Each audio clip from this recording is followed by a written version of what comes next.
right, shalom, y'all. Shalom. This is Israelite School of Biblical History and Practical Knowledge. We have some technical difficulties, so if you have your questions, if you got any questions, screen, and then we're gonna get into the Sabbath reading, and then try to knock some things out so we can get out for street teaching. Does anybody have questions in class right now? Live. On any topic? Live. What you got? Yeah, this is 1 John chapter 3, verse 9. I have a question about that. 1 John chapter 3, verse 9? Yes, sir. You said it's on, sis? Yes, sir. 1 John chapter 3 and verse 9.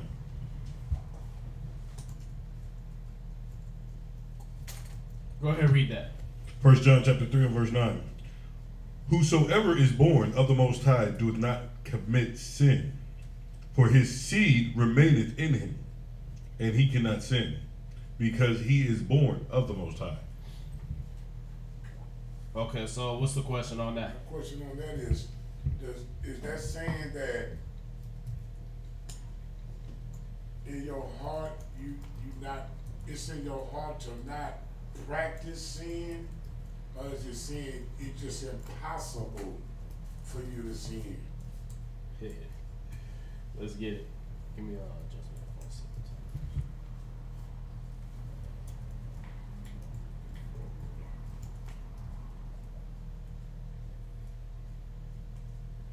Go to Proverbs real quick.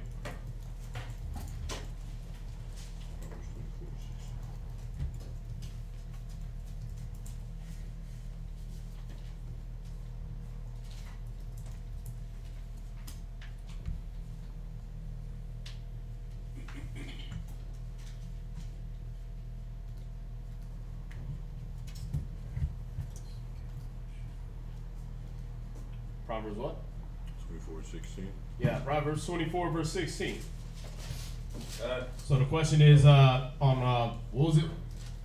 The original scripture? 1 John chapter 3 and verse 9. Read 1 John 3 and 9 again. Whosoever is born of the Most High doeth not commit sin, for his seed remaineth in him, and he cannot sin, because he is born of the Most High. Okay, all right. So the question is, is it saying that a person that accepts Christ, they just don't sin no more? It's impossible for them to sin? What I was asking was, does that mean that that you got in your heart is righteousness to not practice sin, or is it just impossible whatsoever for you to sin? I got you. Well, it's not that it's impossible for you to sin. All right. Okay. So read that Proverbs 24, verse 16. Proverbs chapter 24, verse 16. For a just man falleth 7 times. See, because a just man even falls 7 times. Okay. All right.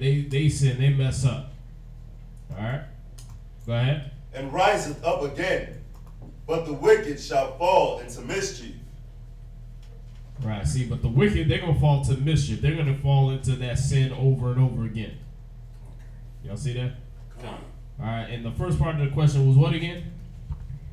Whosoever. I'm sorry. The question. Yeah, what I was just asking about, would it be in a man's heart, because it's not, and that's why I was asking, because it's not in my heart to practice sin. See, I don't practice sin, but I've fallen unwillingly before. I've even fallen unwillingly even after I came to this truth, but it's not in my heart to practice it. So that's why I was asking that.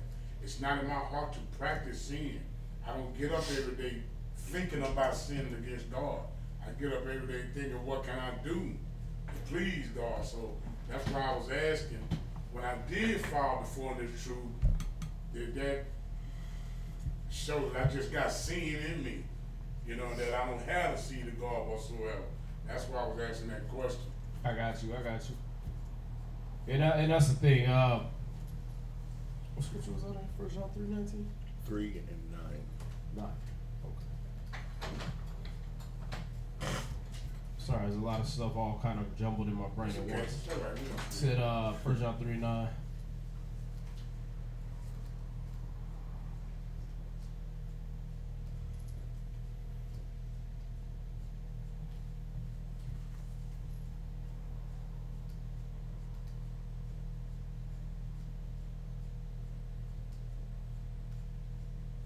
All right, so right there in that part, you know, if we're going to the Strongs, we got the phrase hamartia in the Greek, right? And this is where it says, whosoever is born of the Most High does not commit sin. So that the two words commit sin are kind of bunched together, and it says to be without a share in, to miss the mark, to err, be mistaken. So it's obviously not talking about that, because according to Proverbs 24:16, a just man falls 7 times, right?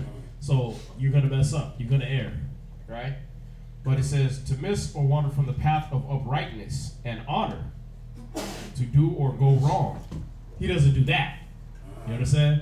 He don't decide. He might sin. He might stumble in the path, but he ain't gonna go completely off the path. You understand? He might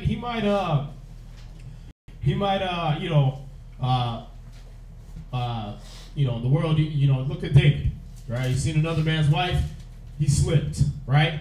But he didn't wander completely off the path. Like, okay, I slipped, I messed up, I might as well just be wicked. Let me start going into esoteric books. Let me conjure demons. Let me go do yoga. Let me worship Buddha. You understand? Nah, he went back to the path he was supposed to be on. You understand? And a righteous man's gonna do that. They're gonna fall 7 times, but they're gonna get back up, and they're gonna get back on that path. You understand? They're going to acknowledge Baruch chapter 4, verse 28. Let's read that. What you got? Oh, I had 2 scriptures. Good. Hold them. Baruch 4 and 28. They're going to... Baruch chapter 4, verse 28. For as your mind to go astray, seek Most High, but I'm myself. I'm jumping back on that path, and I'm going to seek him 10 times more. All right? What'd you have? I had 2 Corinthians 6 and 10. What's that? And Ecclesiastes 32 and 17. Okay. 2 Corinthians 6 and 10 says, for godly sorrow worketh repentance to salvation, not to be repented of, but the sorrow of the world worketh death. See that? Break it down. Yeah, so for you to have godly sorrow, it's like you mess up, but you actually care. You're like, damn, man, you kick yourself. You beat I'm not saying you don't condemn yourself, but you beat yourself up because you know better, but you didn't do better. So you don't add sin onto sin. You actually realize, damn, I messed up, and you want to change it. You want to change your ways. Because we're not perfect, of course, but we're striving to be perfect.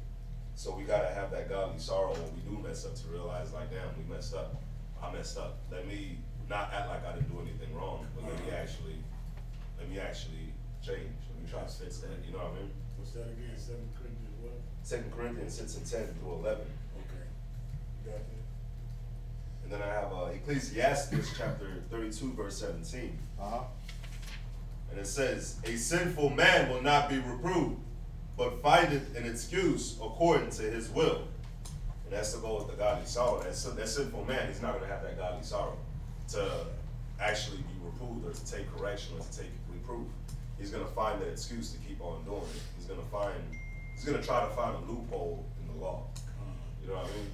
So, yeah, that's what I have. Another good one. Right. Ecclesiastes 32 and 17.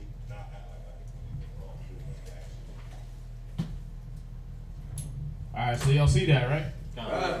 All right, so that's when I'm going to 1 John 3 and 9. I'm sorry, that was 7 and 10. What was that? I'm sorry, it was 2 Corinthians chapter 7, verse 10. Oh, okay, right. Sorry. Okay, so when I'm going back to 1 John 3 and 9, I'm reading that, and I'm finding out that whosoever is born of the Most High does not commit sin. And I'm finding out what that phrase commit sin is in the original Greek. I'm finding out that, you know what? It's to miss or wander from the path of uprightness. You see that? It's not just sin in general, like, oh, I'm gonna, you miss, you break a commandment. You understand? Because see, the reason I gotta point that out is because Christians pulled this on me before. See, if you you can't follow all the laws, statutes, and commandments and obey this scripture right here, because you said sin is a transgression of the law, and see this right here says if you're under Christ, you don't commit sin. So obviously the law is done away with. It sounds stupid, but to them it makes perfect sense. Right. And it's because it is a complete misunderstanding of what that phrase is. Okay, if I'm with the Most High, am I going to slip? Yes. Am I going to stumble? Yes. But am I going to wander completely off the path? Now let's think of it like this, right? Because it says exactly, it says, whosoever is born of the Most High does not commit sin. We're all born of the Most High, and the whole world is counted under sin. Right? Okay, so we're all from the Most High. We all come from Adam, right? And he said, as for the other people that also come from Adam, you said that they are nothing, right? So Israel all comes from Adam, right? The chosen, they all come from Adam. They all come from the Most High, right? But there's only going to be a select few of them, even of the chosen. You understand?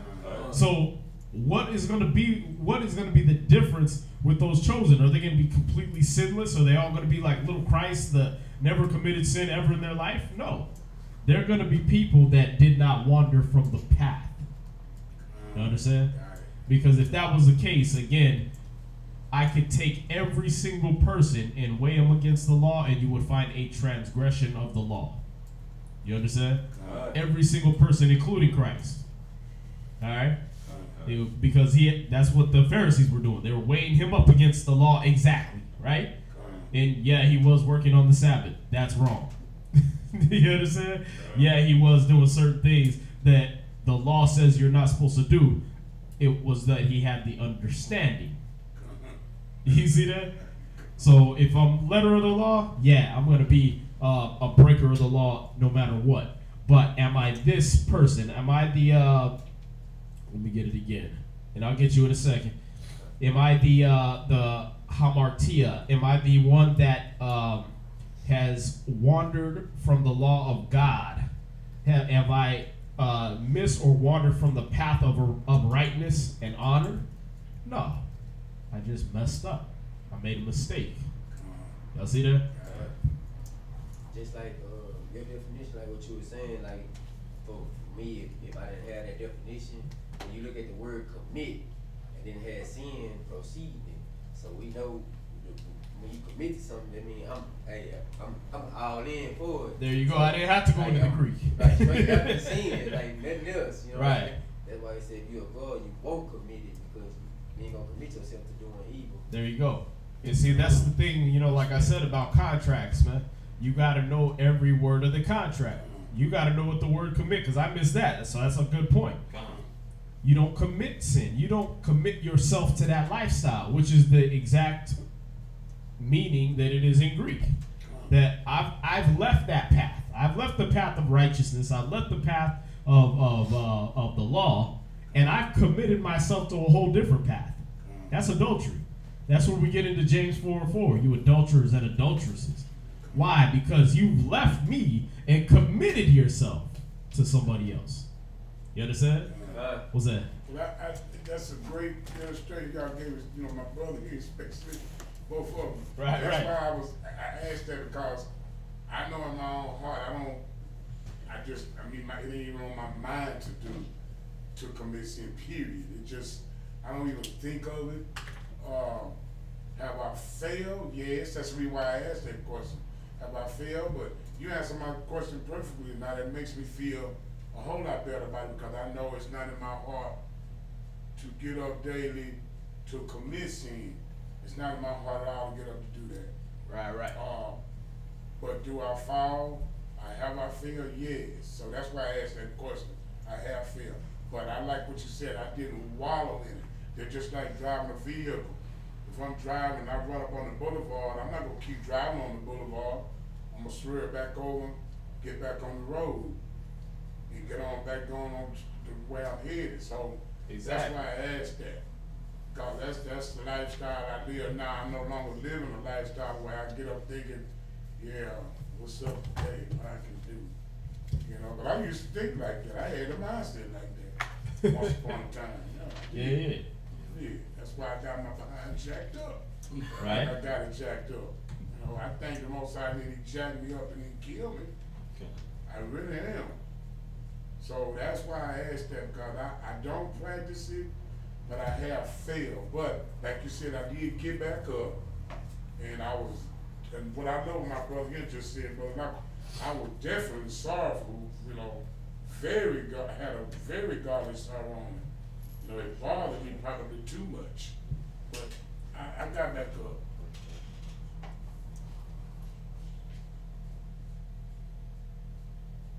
Oh, no. Go to Romans chapter 7 real quick. When you read Romans chapter 7, like the whole thing, you'll understand perfectly. If you match it with the scripture you pulled, then you're going to understand both of them perfectly. You'll understand that scripture perfectly, and then you'll understand Romans perfectly. Because it's hard to get what Paul's saying a lot of times unless you use multiple precepts. You understand? You understand? Where we're starting at is we're going to go from verse 22.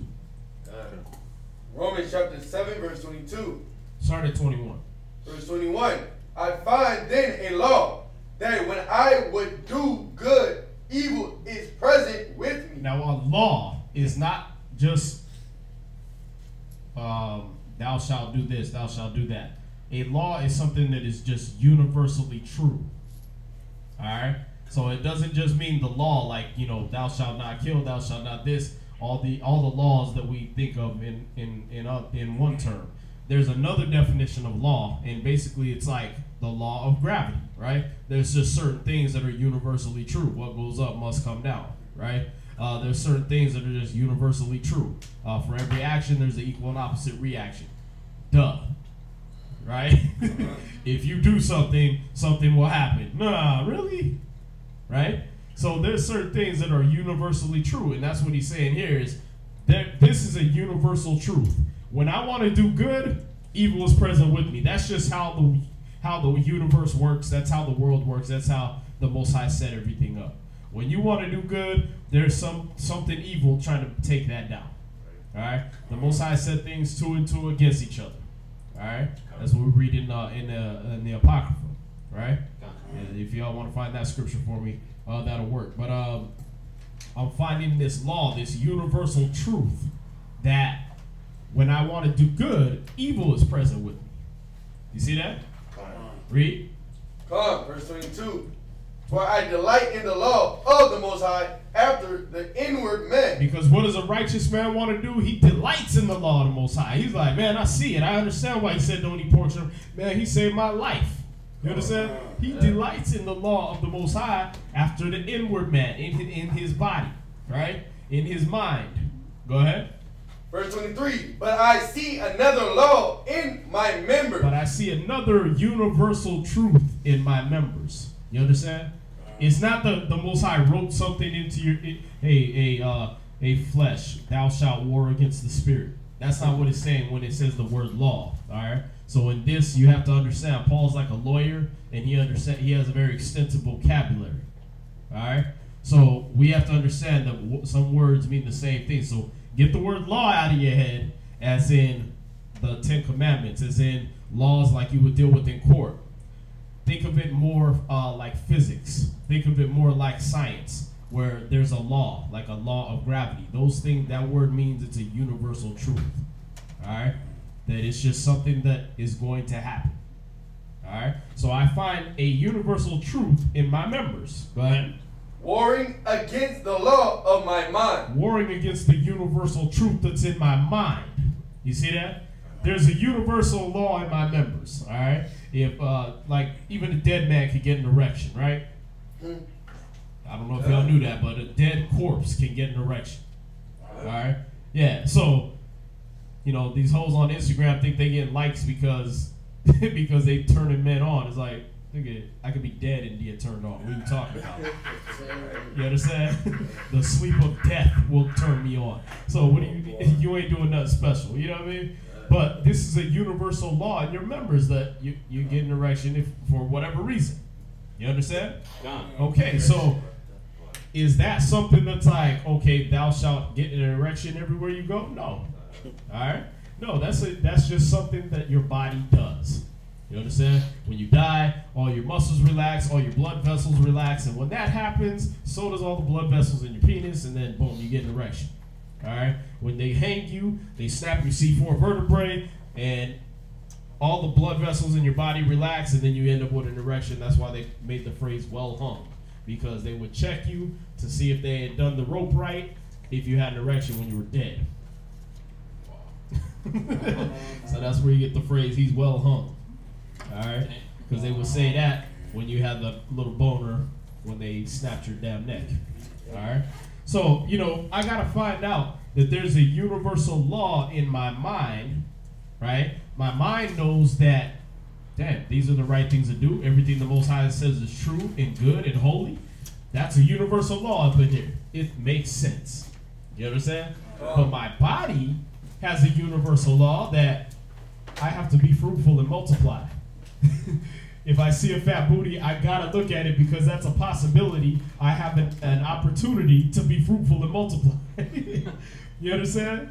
There's a universal law in my body. There's a universal truth that says, hey, if I see food, I gotta eat it. Right? Because my body knows that food is good for it to eat. Right? It tastes good, it nourishes, blah, blah, blah. I need it to survive. Right? If I'm thirsty, there's a universal law that I'm going to need water. All right, so these are just universal truths. And he finds that this universal law that's in his body wars against the universal law that's in his mind. You understand? The mind says, Christ went 40 days, 40 nights without eating or drinking. And that's how he obtained that level of being able to walk on water and heal people and, you know, do these things and get all this power and might. He got himself closer into the spirit. But the law of my body is like 40 days, nigga, are you crazy? Right. You understand? That's the war that goes on. You understand? All right, so he finds, verse 23, but I see another law in my members warring against the law of my mind and bringing me, right? Me right there is talking about who you are, your soul, your ego. You understand? The actual thing that makes you, you. All right? I see in me, and bringing me into captivity to the law of sin. So now it takes over that, it's taking over my spirit. It's taking over my soul, my ego, my personality, and it's moving me over to the sin side. You see that? This thing that my body is going through is pulling me over to things that the law says not to do. You understand? It tries to pull me off the path of righteousness. Y'all see that? Right. I'm David. I'm walking around on the rooftop, man. I've been chilling. I killed many thousands of men. I finally got a day off. You know what I mean? The kingdom is in order. Everybody's rejoicing. Everybody's happy and eating and fed. And I look down off my roof, and this is just butt-naked beauty just showering, and the water's cascading down her back like the commercials and everything, you know?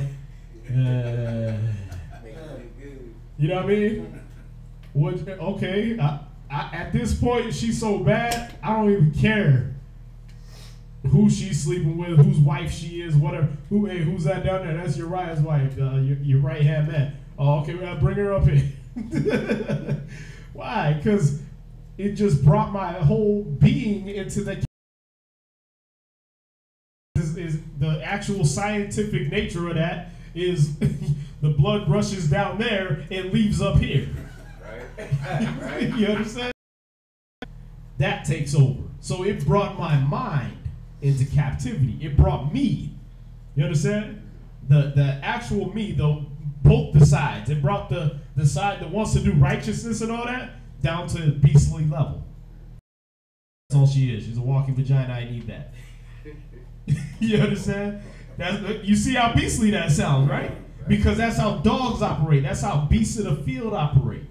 But what happens is that sin, right? That temptation to sin, when you feed into this burger, you know what I mean? But the doctor said if I just had a triple bypass the second time, if I eat one more burger, it's going to kill me. Yeah, but look at that one. Look how the cheese is just dripping all over the side. That ain't even possible. That's cold. You know what I mean? Look how it has the proper amount of grease to bun ratio. Grease the bun. You know what I mean? There's not too much lettuce, but there's not no lettuce like you like it. You know what I mean? It's just enough to where you bite it. There's pickles, but there's not 5 pickles, there's 4. You know what I mean? Just enough for each corner of the bun, so every time you take a bite, you get a little pickle in there. It starts taking over the law of your mind. You're no longer thinking about the triple bypass, common sense. You know what? I went vegan. I've been or on that. That's what you call a lust. You understand? Hurt me. Right. A lust is it overrides all the common sense, all the scriptures, all everything else, and it takes control of you. You understand? What is it? Is it grabbing just your physical body and dragging you into jail? No. It's bringing your soul, your essence, who you are. It takes over the righteous side and the negative side. It takes both of them and says, this is all you're about right now. You understand? That's why when you look at David, the Most High understood with his situation. You understand? Like, look, that chick was so bad, and she was butt naked, you just got completely taken over. You basically was under temporary insanity. You understand? Because you weren't you anymore. You taking care of sheep and doing all this to just a walking penis. You understand? To just say, yeah, let me get it. So it brings you into captivity to the law of sin, which is in your members. See, everything your members, your body, just the physical body reacts to, is usually something that will break the laws of the Most High. You understand? All right. You know, you get you find out the Sabbath's coming up. Then all of a sudden, you know what I mean? You're just like, you get this surge of like hormones all of a sudden, and you're like, dang, I gotta get my. Damn, I can't mess around like this. You understand? You get that all of a sudden overwhelming temptation to do the wrong thing. You see that? Now, where is that coming from? That's time to hit the club. Friday night, time to get some booty, right? Friday night, if you was a female, it's time to go out in the shortest skirt and push my breast up under my chin and go get it. You see that? And get as many numbers as possible, Snapchats, Instagrams, whatever form of communication, the location of the smoke signals I gotta send, whatever it is, I gotta go get something. And that was programmed into you. Friday night, that's when it goes down, right? Then you get the truth, and the truth's like, yeah, that's the Sabbath, bro. You gotta keep it holy. And so your body has so accustomed itself to every Friday night, it was time to go do something, right? To now, the law of the Most High is put in there, and it's saying, no, it's not time to do that. But you're still jumping to go do it. It's like a phantom limb syndrome, man. You understand? It's like cats get their arm blown off. You know what I mean? And they can't reach something, they still reaching with that nub because they still feel like it's still there, right? Why? It's the same thing. You get something that you've been doing and been programmed into your body over a certain amount of time, you'll still want to do that thing. Do a fast, right? Tomorrow I'm fasting. You wake up the next day, first thing you do, run downstairs, look in the fridge. Why? Because you done programmed yourself that in the morning, I got to go downstairs, I got to look in the fridge, and I got to grab something to eat.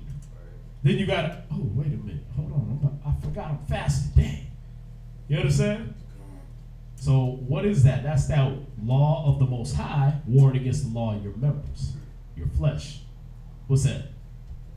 Yeah, Jana? Like speaking on that, when they were about to talk about that the sin that's common to man. Right. Like what you was talking about, how it's just natural. Yeah. It's coming amongst me. Yeah. That's why he said there's no temptation taking you, but such as is common to man. And it lines up right with what we're on, because he said that word, he said those words, it is taking you. See that? That law of sin brought you into captivity. You see that? It took you over. He said that happens to all men. Going along with the 1 John 3:9. That happens to all men. You get that temporary lack of judgment, lack of sanity, and you fall off into that, right? But see, are you going into committing sin? Am I committing myself?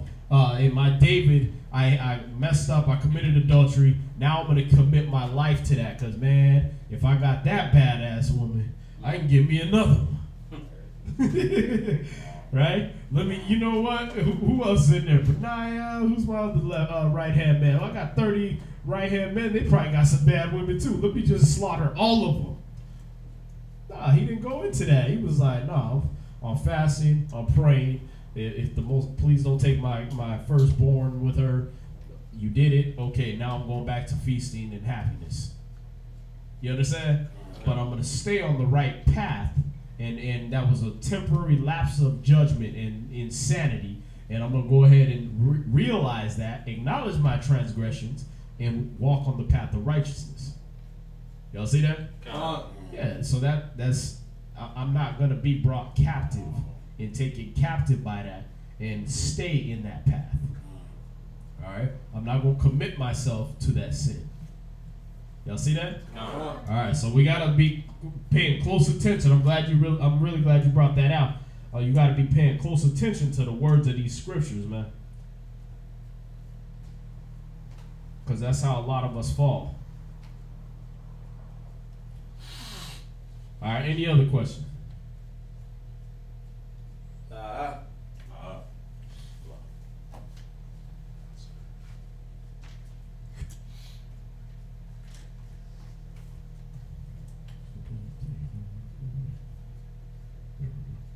There's a couple online, sir. Yeah, okay. Let's get them.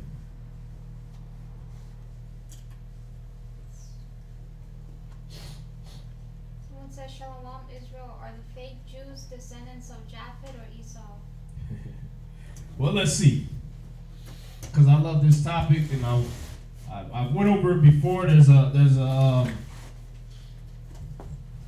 class on there that says the fake Jews exposed, and you can put that on there. But let's go into the books real quick, and let's look at something. All right, let's go back to Noah's day.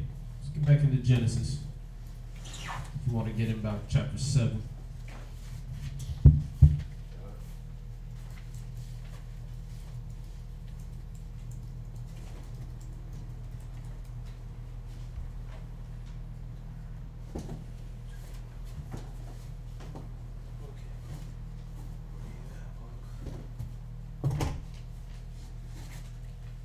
Give me Noah's sons, man. Find that. While I look for this book. Is it Genesis 7? Thereabouts. Actually, you know what? It's probably after 9. It's Genesis chapter 7, verse 13. In the selfsame day entered Noah and Shem and Ham and Japheth, the sons of Noah, and Noah's wife, and the 3 wives of his son with them into the ark. Okay, so we know Noah had 3 sons. He had Shem, Ham, and Japheth, right? Okay, so we go into the Bible. It's a little further on in Genesis. Genesis 10. What you got? Now these are the generations of the sons of Noah, Shem, Ham, and Japheth. Perfect. So Genesis chapter 10, we're starting at verse 1. He's going to go through Noah's lineage. All right? Now, we've got to remember, all right? Unless you into some weird Book of Enoch stuff, which ain't a real book, all right? Unless you up into some quasars and some Masoretic texts or some extra biblical books that are not biblical, then you're believing Noah was some albino that ended up having black kids. All right? Which, according to genetics, is possible. According to, well, not genetics, according to just plain what's going on in the world. You got albinos, right? Albino man get with a black woman and they end up having black kids. Or albino man get with a white woman, they still end up having black kids because that albinoism right, is something that it can skip. So you end up being an albino, your kids end up being regular color, that melanin returns back to them. All right? But what we're dealing with, all right, is with the fake Jews, is they are not albinos. They are Edomites. All right? They have no pigmentation. That's not albinism. That's leprosy. There's a difference. All right? There's a difference between being an albino and being a straight up leper. All right? Where your blood on your skin tone is complete. There's no melanin in it at all. All right? There's no melanin in your generations. All right? There's nothing that iron-rich blood doesn't bring a fullness to your lips, so you end up with that line in your face. Instead of lips, you end up with a line. All right? That's why he said 2 manner of people are in your womb. All right?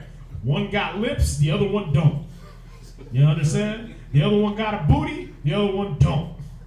You understand? The one is gonna be able to lift weights 1 time and swell up 3 times the size, and the other one is gonna have to take bull sperm in order to get swole. All right, what you call steroids. One manner is gonna have to use a pick to go through that nappy ass hair because it's so strong, and he gonna have to use his muscle just to power through that.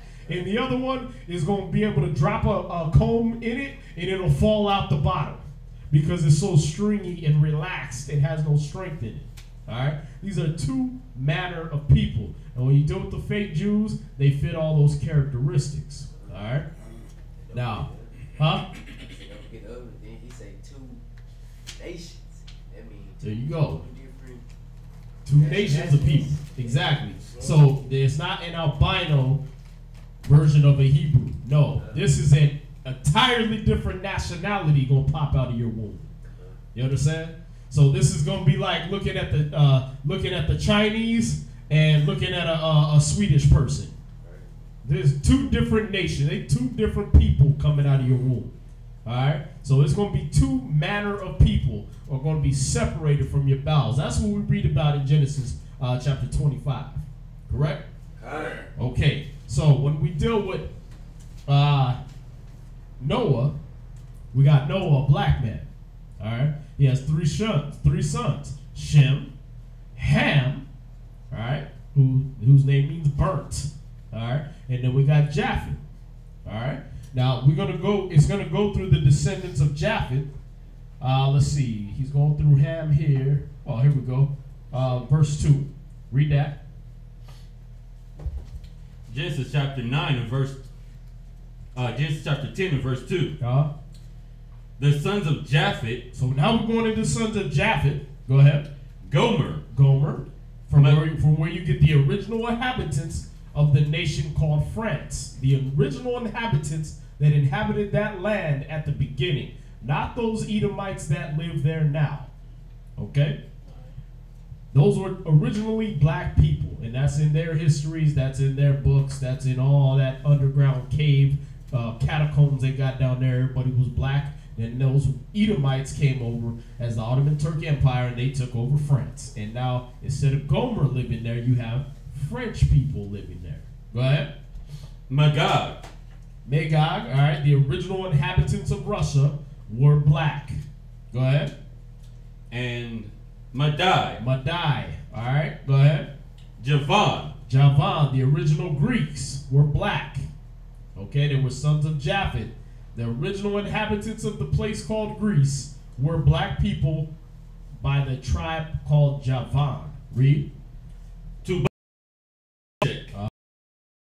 of Gomer. Ashkenaz.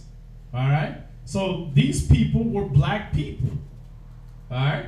They descended from black people. So the original inhabitants of places like Germany, that's why on the 18 nations chart, we show Ashkenaz, Germany, right? Because the original inhabitants of all that northern place called Europe was Ashkenaz people. Now I'm going to show y'all something. I'm going into this book called The 13th Tribe by Arthur Kessler.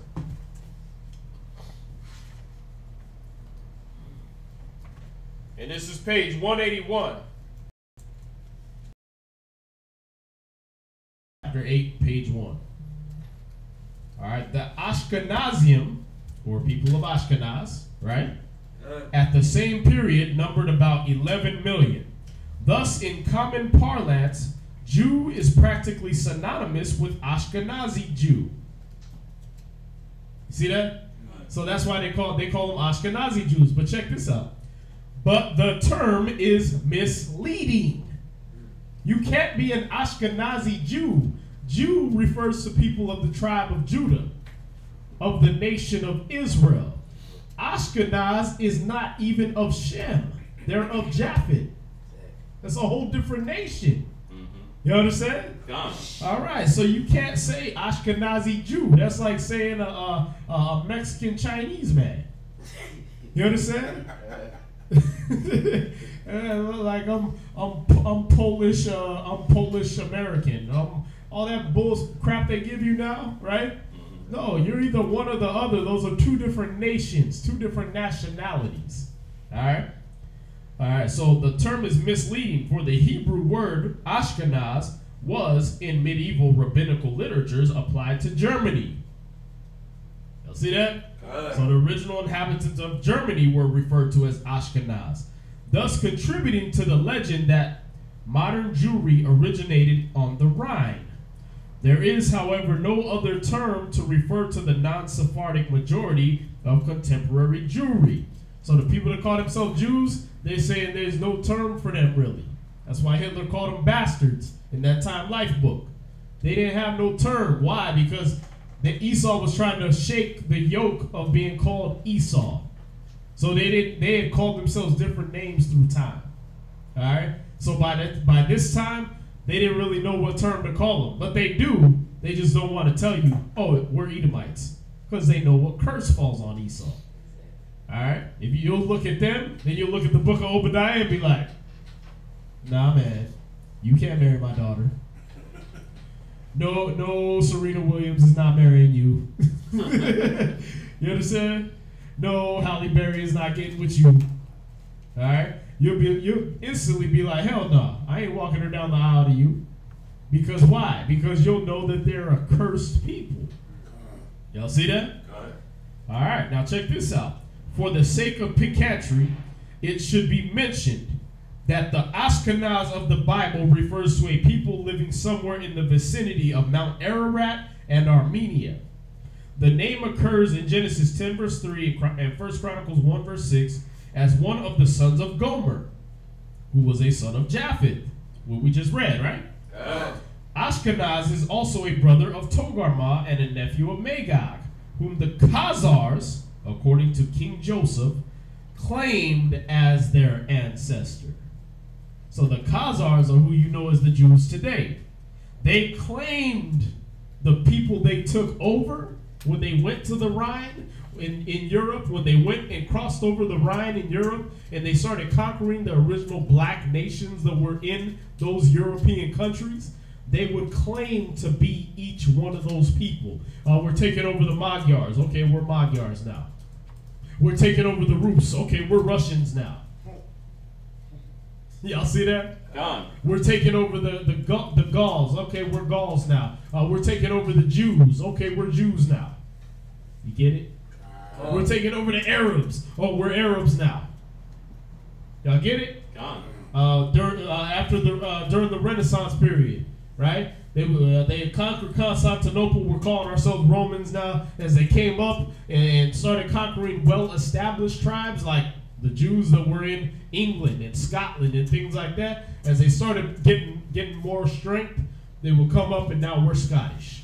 We always been here. Well, how you get King James I of Scotland was black. He was white. We're going to repaint that.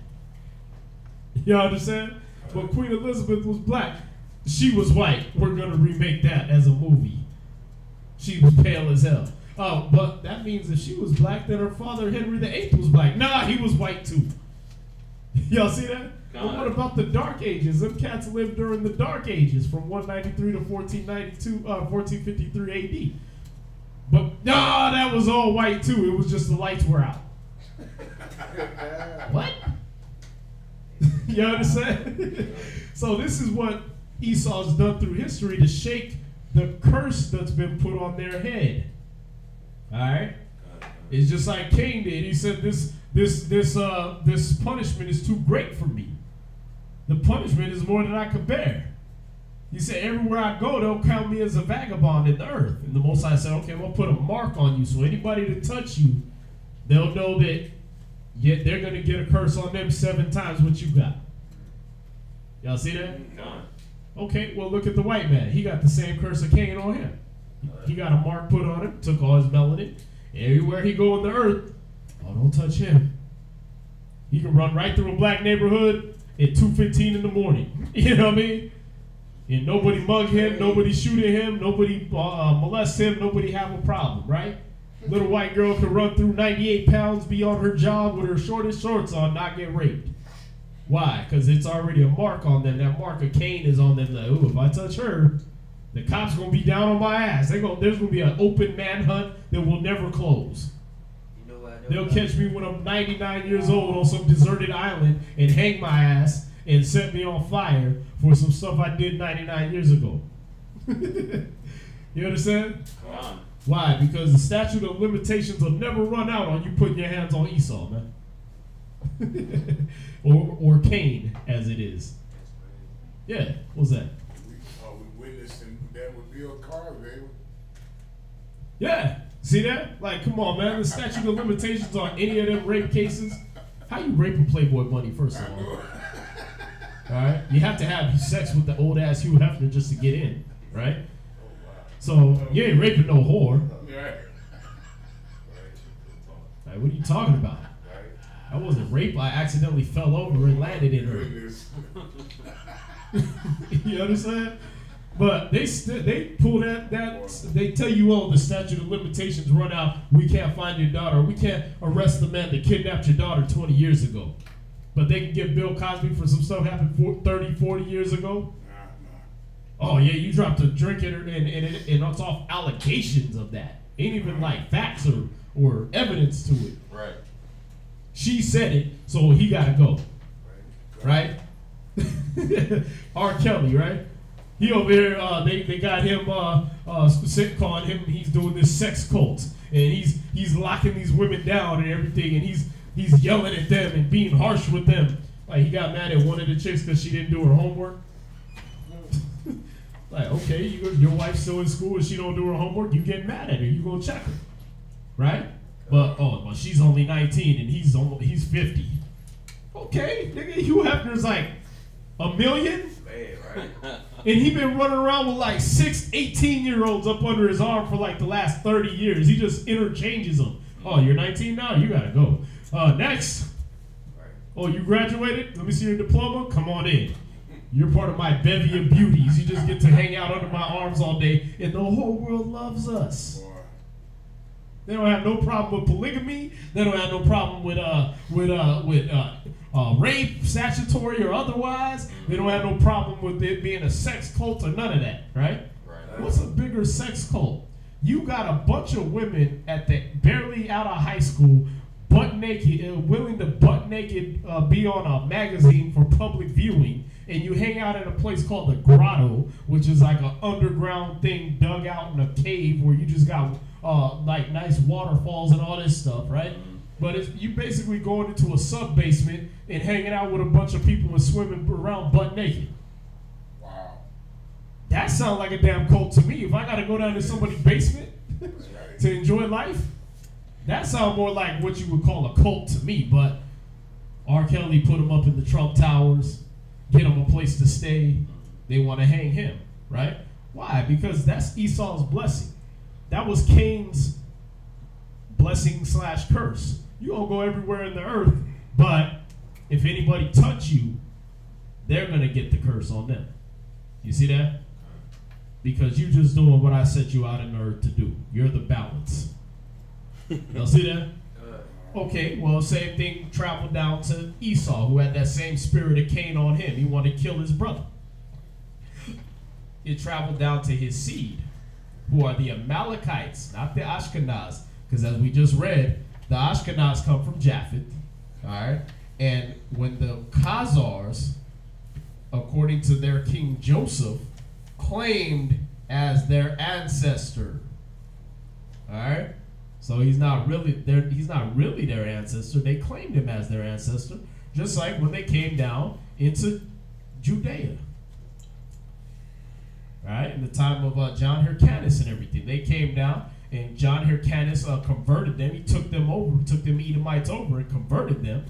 And then all of a sudden you got them popping up claiming like they were from Jacob. But these are Edomites. Alright?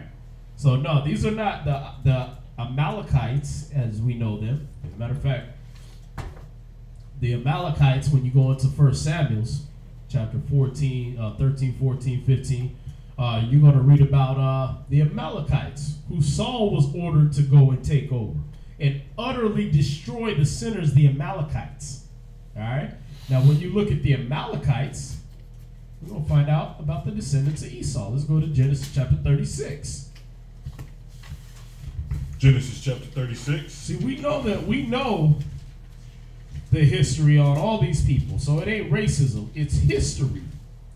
And we're not going to let Esau, the so-called white man, keep ducking out from under his curse. That's how you know he family, because Judah be trying to duck out from under their curse, right? Like, no, we ain't the Jews. Why? Because y'all killed Christ? And y'all know you got a curse on you? We're not the Israelites, because why? Because you got all them curses of Deuteronomy 28 on you? And you trying to get out from under that? Stop it. That's you.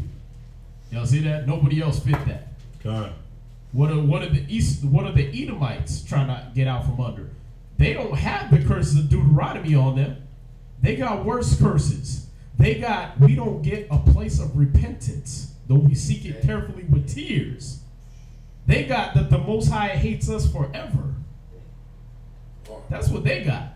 So they try to get out from under that. Because if you know the Most High hates a certain people forever, what did we do with lepers? Cast them out. We didn't kill them, we cast them out the city. Get out there. You got to go hang out there and wander in the wilderness and yell unclean every time somebody clean walk around you.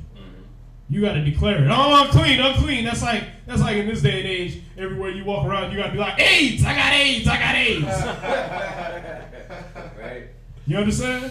Niggas be like, oh, yeah. Thank all you, right, bro. Appreciate that. You know what I mean? Even though they know they can't catch it through bodily contact or by just human contact, they're going to be like, yeah, brother. All right.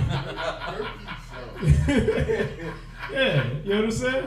So back then, leprosy was like you said, herpes, right? That you gotta yell, I got herpes all over the place. I know I'm catching that if I hang out with you. I'm gonna back up. You see that? They want to be accepted as human beings. You understand? So what do they go do? Yeah, they ain't me. I ain't the Edomites. No, that's somebody else. What did Peter do when Christ was getting hung on the cross? Hey, weren't you with them? Nah, that wasn't me. That wasn't me. Yeah, that I look like everybody. You understand? Yeah, that's him. You Yeah. can tell by his speech. Yeah. I know, that's you. I know how you talk. You a hood nigga. Now you hanging out with uppity people. No, that ain't me. You see that? Why? Because he already knew. If I say I was with him, I gotta say I was with him. I gotta end up with him on that cross. Y'all see that? Yeah, so what is Esau trying to escape? They're trying to escape that same curse, man. They're trying to escape what was put on them through history. Now let's look at the children of Esau. Read Genesis 36 and 1. Genesis chapter 36 and verse 1. Now these are the generations of Esau, who is Edom. Verse 2. Esau took wives of the daughters of Canaan, Right? Adah, and the daughters of Elon. Now let's go to verse 15. So now we're reading about the generations of Esau, right? Verse 15. All right. So let's see what sons he had. Go ahead. These were dukes of the sons of Esau, the sons of Eliphaz, the firstborn son of Esau. Duke Teman. So Teman, when you read about Teman, that he's gonna destroy Teman, right? That's Esau. He's representative of Esau because he comes from his firstborn son, Eliphaz. All right. So Eliphaz represents Esau. Teman represents Esau. Right. Go ahead. Duke Omar. Go ahead. Duke Zepho. Go ahead. Duke Kenaz. Kenaz, not Ashkenaz. Kenaz. All right. Go ahead. Duke Korah. Duke Gotham, and Duke Amalekite. Duke Amalek. Amalek. From sorry. whence you get the Amalekites, who Saul was told to completely and utterly destroy in the book of 1 Samuel, which he did not do. All right. Now there was a movie where somebody was told to do that. I don't know if it was supposed to be based on the Bible or not, but they said, listen, when we go into these villages, we're killing everybody, men, women, children, cattle, everything. Right? They go into the village, they're killing everybody. One of the kids gets out. One of the kids escapes, he goes and hides with the sheep. They don't kill the sheep, but they're looking, and the kid is like, he hides with the sheep. You understand? He hides up under the sheep. And then they look and they don't see it, and they think it's I forgot how exactly it played out, but they look on top and they don't see his head or nothing. And then one of them thinks he saw something in there or something, or he hears something, so he looks under the sheep. And the kid's like standing on all fours kind of, so it looks like he's one of the sheep. Right? So because they didn't go through and just slaughter all the sheep, they missed the kid. Well, the kid ends up escaping. He ends up in another nation, marries this chief's daughter as he grows up. He becomes all strong and everything, marries this chief's daughter, raises up this whole other nation of people, right? Based off of his lineage. And then he goes back and he kills the people that killed his village. You understand? Well, that's a direct representation of what you think happened with Saul when he said, go and utterly destroy the sinners, the Amalekites, slay everybody, old, young, babies, everything, kill their beasts, utterly destroy them, don't take nothing from them, just kill everything. Well, if he brought the king back alive, which is the representative of the nation, who's the first person you should have killed, and he brought all these cattle back alive, do you think he was thorough in going and slaying the Amalekites? Nah. So now we have the issue we have today, that the Amalekites are the bastard that dwells at Ashdod. They live in our place. Y'all understand? They're the ones that Hitler called the bastard because they don't know who they are. They claim they don't know who they are, but they know good and well who they are. All right? So hopefully that answered that question. What's that? Let's put that together. Look, it's the devil though. Oh, Duke. How do we properly observe the new moon? Can we watch TV and things like that? We haven't really. I mean, all we did historically in the scriptures, all we did was we feasted. We blew up the watchers blew up a trumpet, right, which was made out of pure silver. They would blow the trumpet, or they would blow the shofar, the ram's horn, when the new moon came, and we would have a feast. All right. It was never treated as a Sabbath. We didn't read about that. We don't read about it was treated as a Sabbath or a holy day. We feasted. All right, it was a celebration.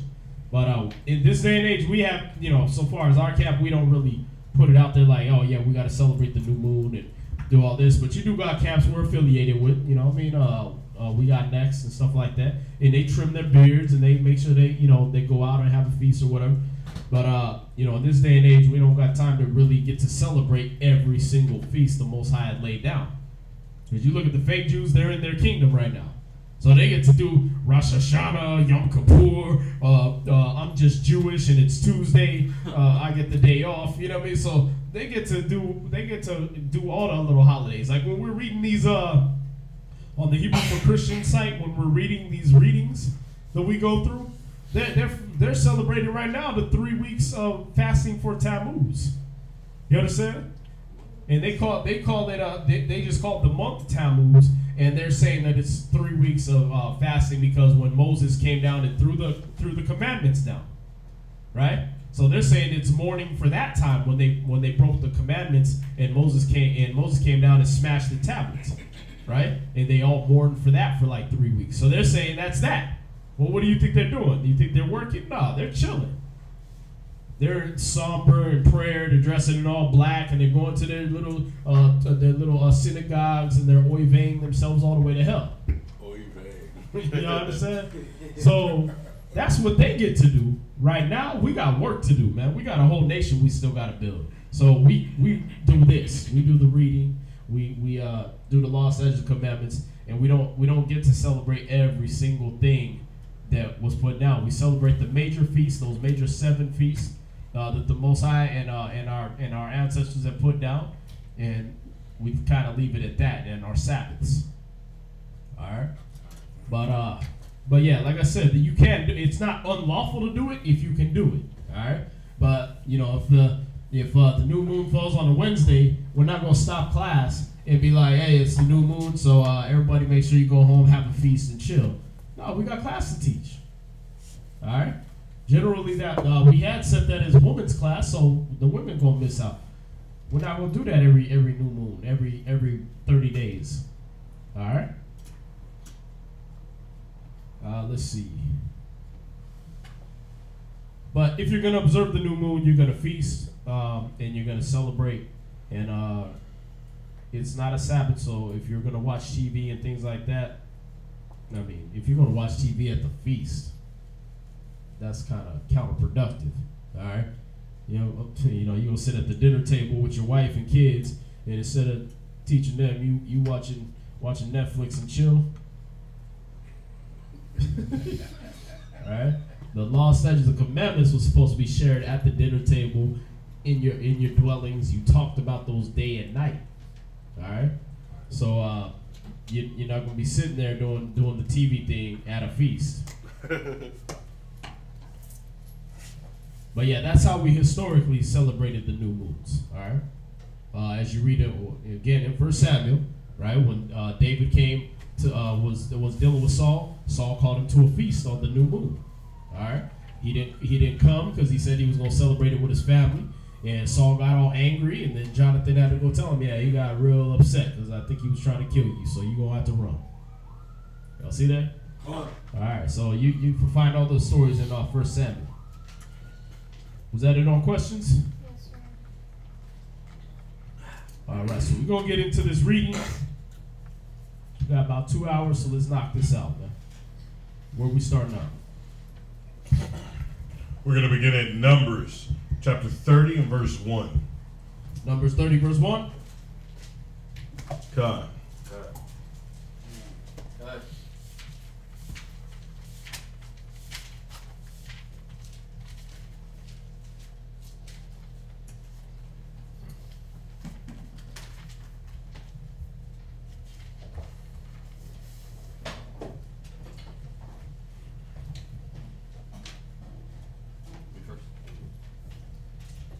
Numbers chapter 30 and verse 1. And Moses spake unto the heads of the tribes concerning the children of Israel, saying, This is the thing which the Lord hath commanded. Verse 2. And if a man vow a vow unto the Lord, or swear an oath to bind his soul with a bond, he shall not break his word, he shall do according to all that proceedeth out of his mouth. 3. If a woman also vow a vow so what we're going through is the law of vows. If a man vows a vow, he better do what he said.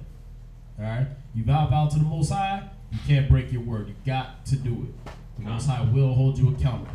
All right. So if you're gonna be like, give us Barabbas and kill that nigga Jesus. Oh well, I ain't found nothing that he should be killed for. And you know what? His blood be on us and our ancestors. Okay, that's a vow. All right, you vowed that. Go ahead. Verse 3.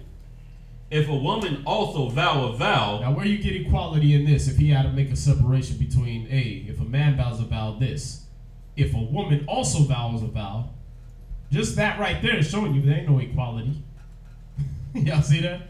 Feminism in the Bible. Oh, you're equal. No, at the time of Moses, he had to go ahead and give laws concerning men and women separately. You understand? Because we had already messed that up in the Garden of Eden. Yeah, Yeah, y'all was equal. She can go over here and she can be under the law and know everything she's supposed to do, and Adam could go over here and know everything he's supposed to do, and they will function equally on any part of the planet. They were put separately, and then when they came together, they could just talk about their different points of view from everywhere else. Right? It was equal. But the curse was, your desire shall be to your husband, and he shall rule over you. Inequality.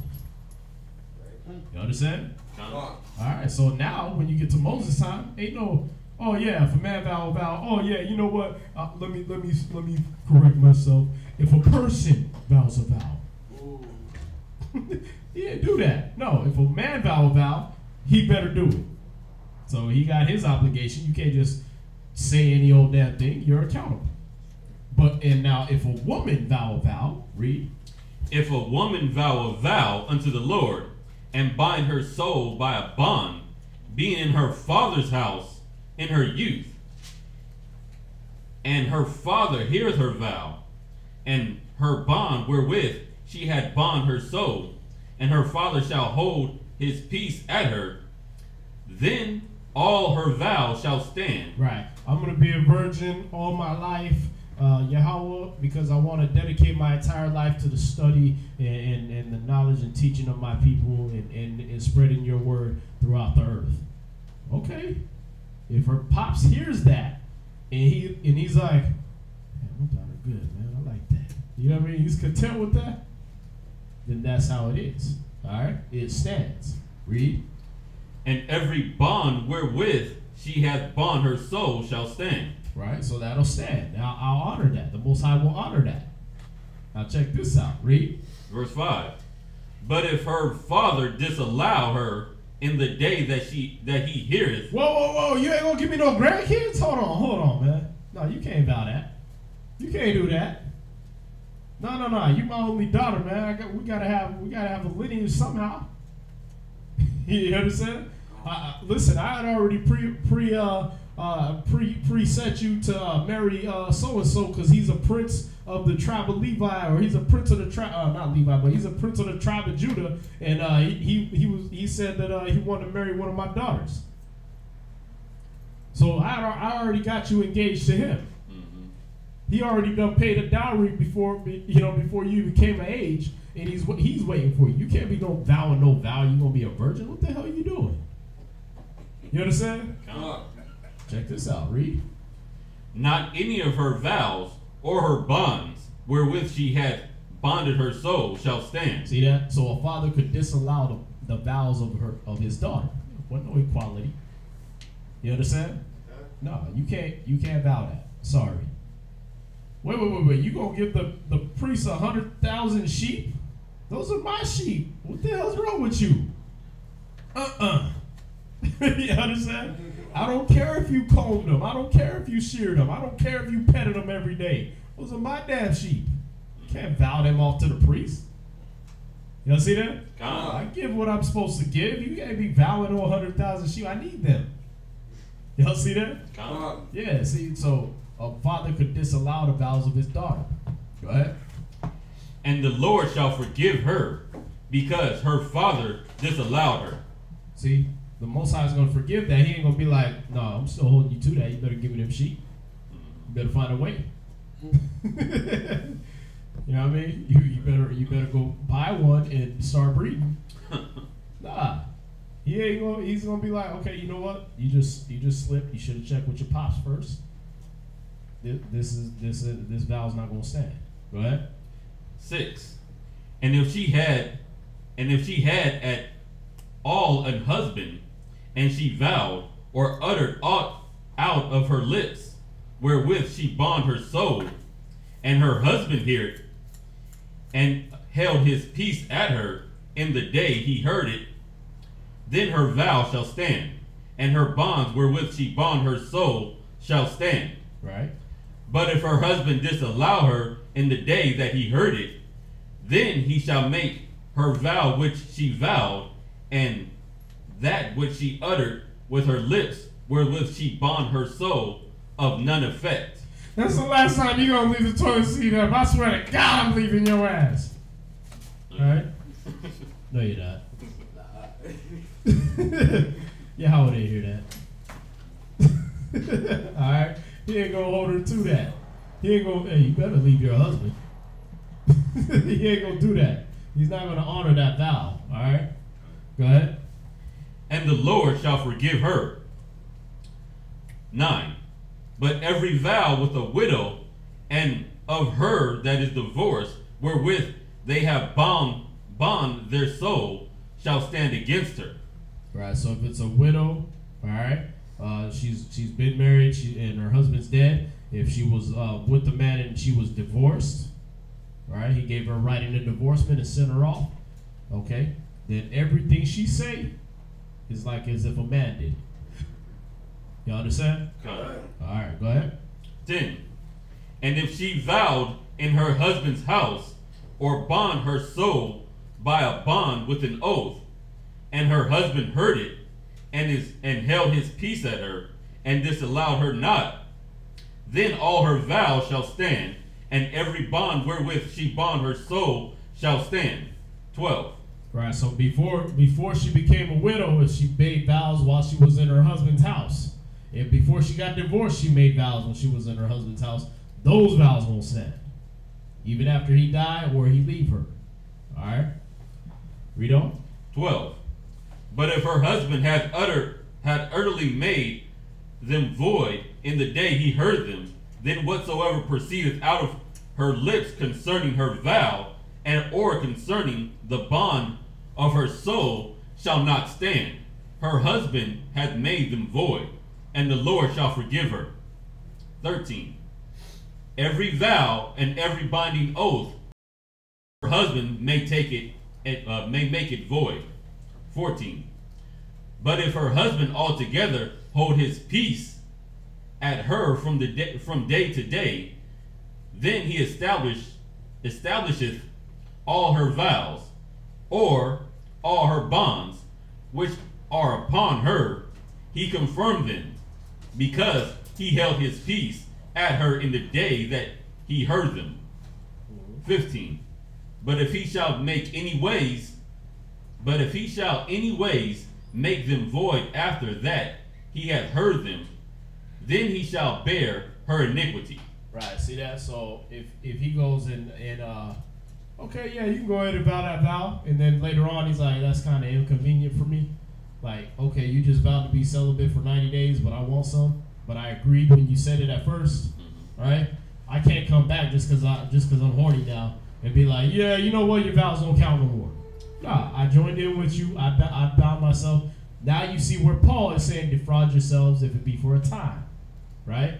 And with consent, that you come not together for your the Satan and come together again, that Satan tempt you not for your incontinency, right? So he's showing you the law. He's showing you, like, listen, if she's gonna vow a vow, she wants to not have sex for 30 days. Okay, then it got to be consensual. He got to consent too. And then when he consents, he can't go back in day 15 like, I'm getting blue ball, oh my God, right? And then try to make her part her legs for him because he just wants some. No, you agreed to that. And if you make her break that vow, then that's on both of y'all. Y'all see that? All right. Where you at? Verse 16.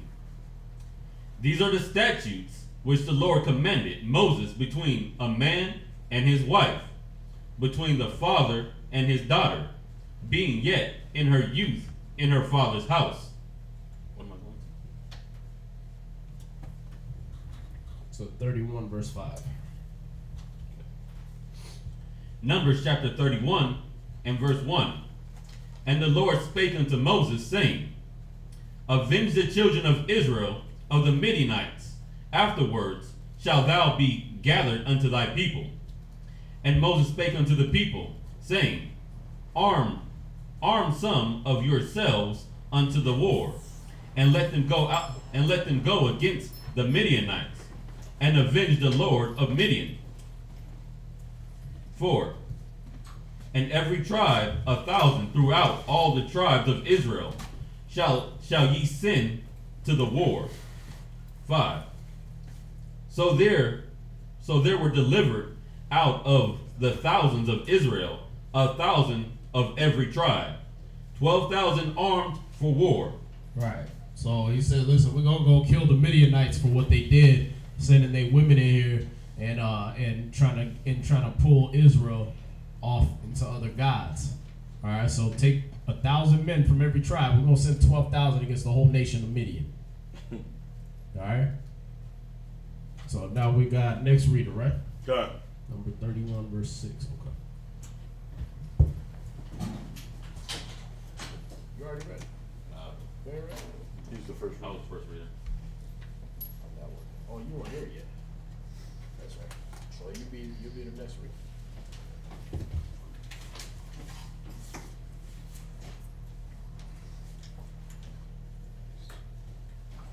Or you know what? We'll make you the last reader. My fault. Go ahead. I got it.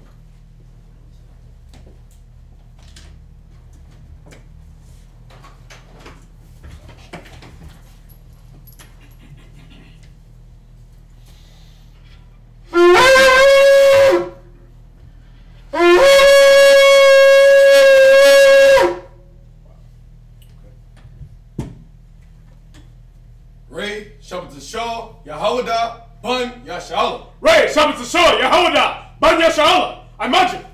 Right. Yahweh Shem Yashab Rakatham. Yehovah Shem Yashab Rakatah. And Matzah, come on up.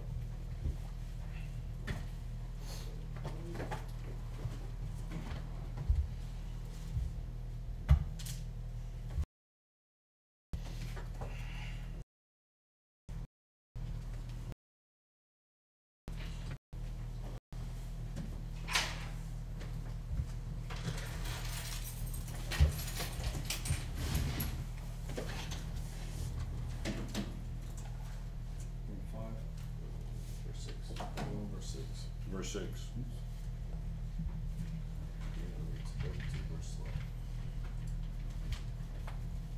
Numbers chapter 31, verse 6.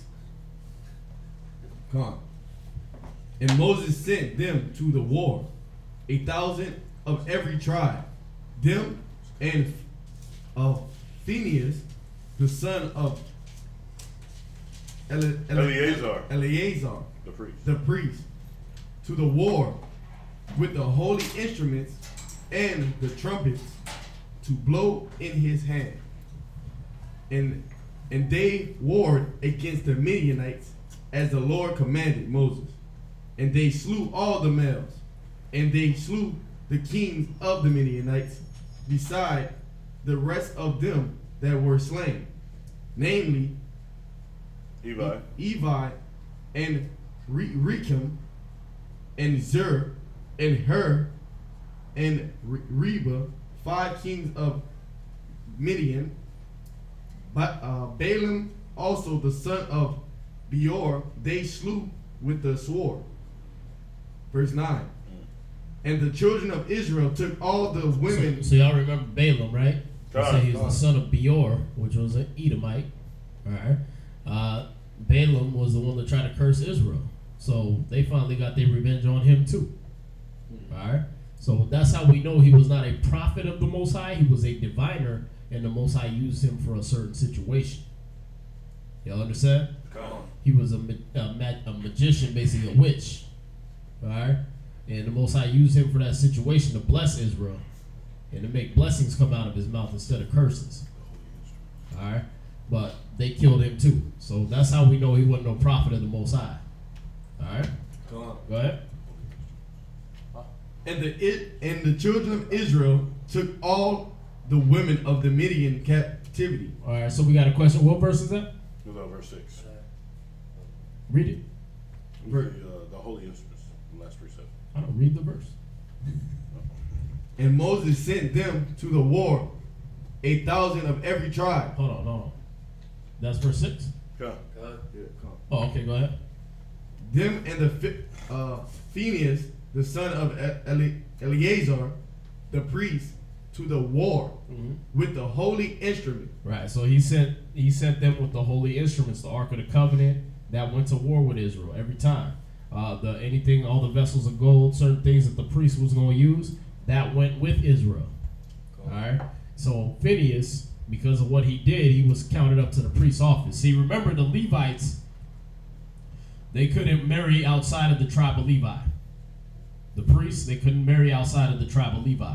So Phineas, his mother was not of the tribe of Levi. His father was, but his mother wasn't. So he wasn't technically counted as part of the priesthood until he stabbed them 2 people through, that brother that was that prince that was having sex with the Midianite woman. When he stabbed them through, the Most High elevated him to the office of a priesthood. All right, so there ain't no mamzer in the Bible. That mamzer does not mean a person of mixed blood. It means a person that was a child of incest. All right. Otherwise, Phineas shouldn't have been no high priest. Y'all see that? All right, so where we at? Verse 9. But yeah, whenever it says the instruments, you read about the instruments of gold and silver and things like that they had in the tabernacle. They brought that. All right, they brought a lot of those instruments to the war for blessing and cursing their enemies and blessing Israel on the battlefield. All right. Yeah, where we at? Numbers chapter 31, verse 9. And the children of Israel took all the women of Midian captive, and their little ones, and took the spoils of all their cattle, and all their flocks, and all their goods. And they burnt all their cities wherein they dwelt, and all their goodly castles with fire. Now we got to remember the Midianites, these are children of Abraham, man, by Keturah, his third wife. All right? Most I said go kill all of them. We're all sons of Abraham. Nah, he don't like all the sons of Abraham. All right? The Midianites, he said go kill them. Go ahead. Verse 11. And they took all the spoil and all the prey, both of men and of beasts. And they brought the captives and the prey and the spoil unto Moses and Eleazar the priest, and unto the congregation of the children of Israel, unto the camp at the plains of Moab, which are by the Jordan near Jericho. Verse 13. And Moses and Eleazar the priest and all the princes of the congregation went forth to meet them without the camp. And Moses was wroth with the officers of the host, with the captains over thousands, and captains over hundreds, which came from the battle. And Moses said unto them, Have ye saved all the women alive? Behold, these caused the children of Israel through the counsel of Balaam to commit trespassing against the Lord in the matter of Peor. And there was a plague among the congregation of the Lord. Verse 17. Now, therefore, kill every male among the little ones, and kill every woman that hath known man by lying with them. But all the women and children that have not known a man by lying with him, keep alive for yourselves. Okay, so you got the Hotep idiots. They like to use this scripture. See, y'all was over there marrying these women of other nations in war. They were actually saved alive. So that was a blessing for them. That was salvation for them. All right. So we had saved them alive. But Moses said, listen, if they known any man, right, if they'd had sex with a man, because his proteins is going to remain in her for 7 years, and that chick might end out a baby that ends up being a Midian. Touch ones, kill the men, so they ain't reproducing no more. Virgin territory. All right, so I don't know where they get this idea that the Most High was so worried about, the whole if your kids were mixed thing. You understand? We were told not to make marriages with certain nations of people, right? Don't deal with the Edomites. Don't deal with the Zidonians, the Hittites. All right? Don't mess with the Edomites because your kid's going to end up with leprosy. Y'all see that? But there were certain nations, because these were children of Abraham also. But that's why I said is you got people that's talking about, oh, we didn't have no mixed kids in Israel. The hell we didn't. We was just marrying Midianites because the Most High said we could. Moses had a Midianite woman and he had an Ethiopian woman because the Most High said he could. Y'all see that? If he didn't want it to happen, he would have made Moses sterile when he was dealing with them women. Y'all see that? Ethiopian, right? She didn't get to still deal with the ways of Ethiopia. Or he had the Midianite, right? Zipporah. She didn't still deal in the ways of the Midianites. Y'all see that? She was like, man, how you gonna forget the circumcision, man? Here, you're a bloody man. You forgot the damn circumcision. She remembered before he did. That's how locked in our women were, whether they was of the nations or not. You understand? Why did the Most High tell Israel not to intermingle? Because the rest of Israel was weak as hell, man. What? Just like they do today, man. You know what I mean? Yeah, I'm with a white girl now, so now my kid plays tennis and golf. What?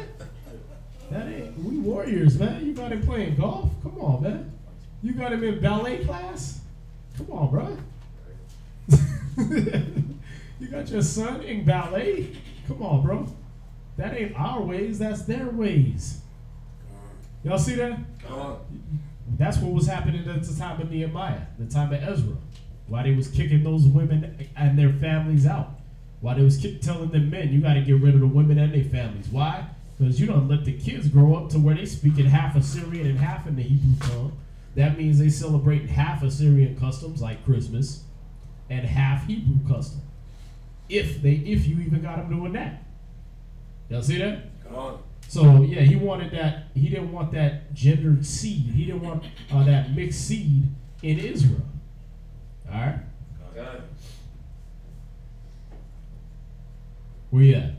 Numbers chapter 31, verse 19. And when I say mixed seed, I mean that spiritually mixed seed. That this person's half this nation's customs and half Israel's customs. All right. Where you at? Numbers chapter 31, verse 19. And do ye abide without the camp 7 days. Whosoever hath killed any person, and whosoever hath touched any slain, purify both yourselves and your captives on the 3rd day, and on the 7th day, and to purify all your raiment, and all that is made of skins, and all works of goat's hair, and all things made of wood. So these Midianites must have been some filthy ass people, man. They must have been some scum of the earth people. He's like, listen, I know y'all went to war, man. Y'all probably tired. You want to go home, but y'all can't come back in the camp for 7 days, bro. Them Midianites y'all dealt with was so disgusting. Y'all got to stay out there. You ain't going to be purified till the 3rd day, and then we ain't letting you back in the camp till the 7th day. So them niggas must have had lice, plagues, and every damn thing. Y'all see that? Go ahead. Verse 21. And Eleazar the priest said unto the men of war, which went into battle, this is the ordinance of the law which the Lord commanded Moses. Only the gold and the silver and brass, the iron, the tin and the lead, everything that may abide the fire, ye shall make it go through the fire, and it shall be clean. Nevertheless, it shall be purified with the water of separation. Damn. What kind of filth you gotta have in your nation, man? If I take a spoon from over there, I gotta let it pass through the fire and purify it by burning everything off it, just so I can mess with it. Just so I gotta sanitize I gotta sanitize and disinfect everything y'all ever touched in your life. If it can't make it through the fire, I can't even use it. I can't wear your clothes because I pass them through the fire, they burn up. I can't wear your jewels unless they go through the fire first. The hell kind of filth were they dealing with, man? Read on. Gone. And all that abideth not the fire ye shall make go through the water. And ye shall wash your clothes on the 7th day, and ye shall be clean. And afterwards ye shall come into the camp.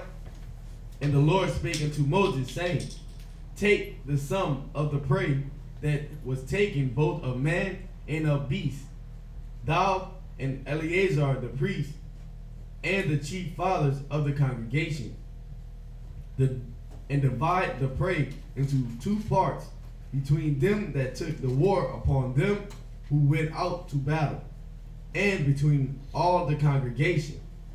And Levi a tribute unto the Lord of the men of war. Yeah, and levy a tribute, right? So what he said was, for the men of war that went to battle, they got spoils and stuff. Go ahead and make sure they pay a little bit out in kind of like taxes. All right. So we didn't do like America does, send them off to war, make them find truckloads of gold, and give it all to the nation. You understand? Hey, you know what? Give all that to the treasury. The tax man needs that. We got to settle these debts we got. No, some of that's yours, and you're gonna pay a little bit of that in taxes, but the rest of that spoils, that's yours. Y'all see that? So our men, our mighty men of war, they was taken care of.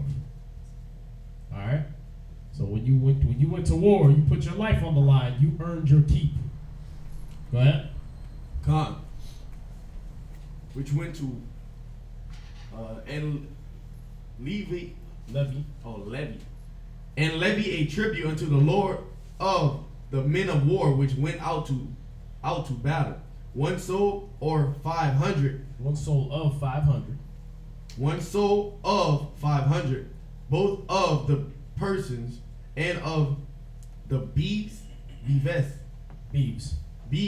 and of the asses, and of the sheep. Right. So for every 500 people they took, for every 500 women they took, one of those women gotta go over to the priest. They gotta be sent to the priest. For every 500 goats they took, 1 goat gotta go to the priest. Y'all see that? So that's a ratio of 1 in 500, man. That's a 1/500th. All right, that's basically a 0.001% or something. All right, or 0.005%. He didn't want every damn thing they took in war. No, that's y'all, man. Just give me 1. 1 in 500. Y'all see that? Go ahead.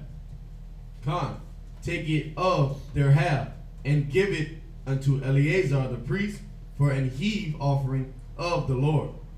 And of the children of Israel half, thou shalt take 1 portion of 50 of the persons of the beasts, of the asses, and of the flocks, of all manner of beasts, and give them unto the Levites which keep the charge of the tabernacle of the Lord. And Moses and Eleazar the priest did as the Lord commanded Moses.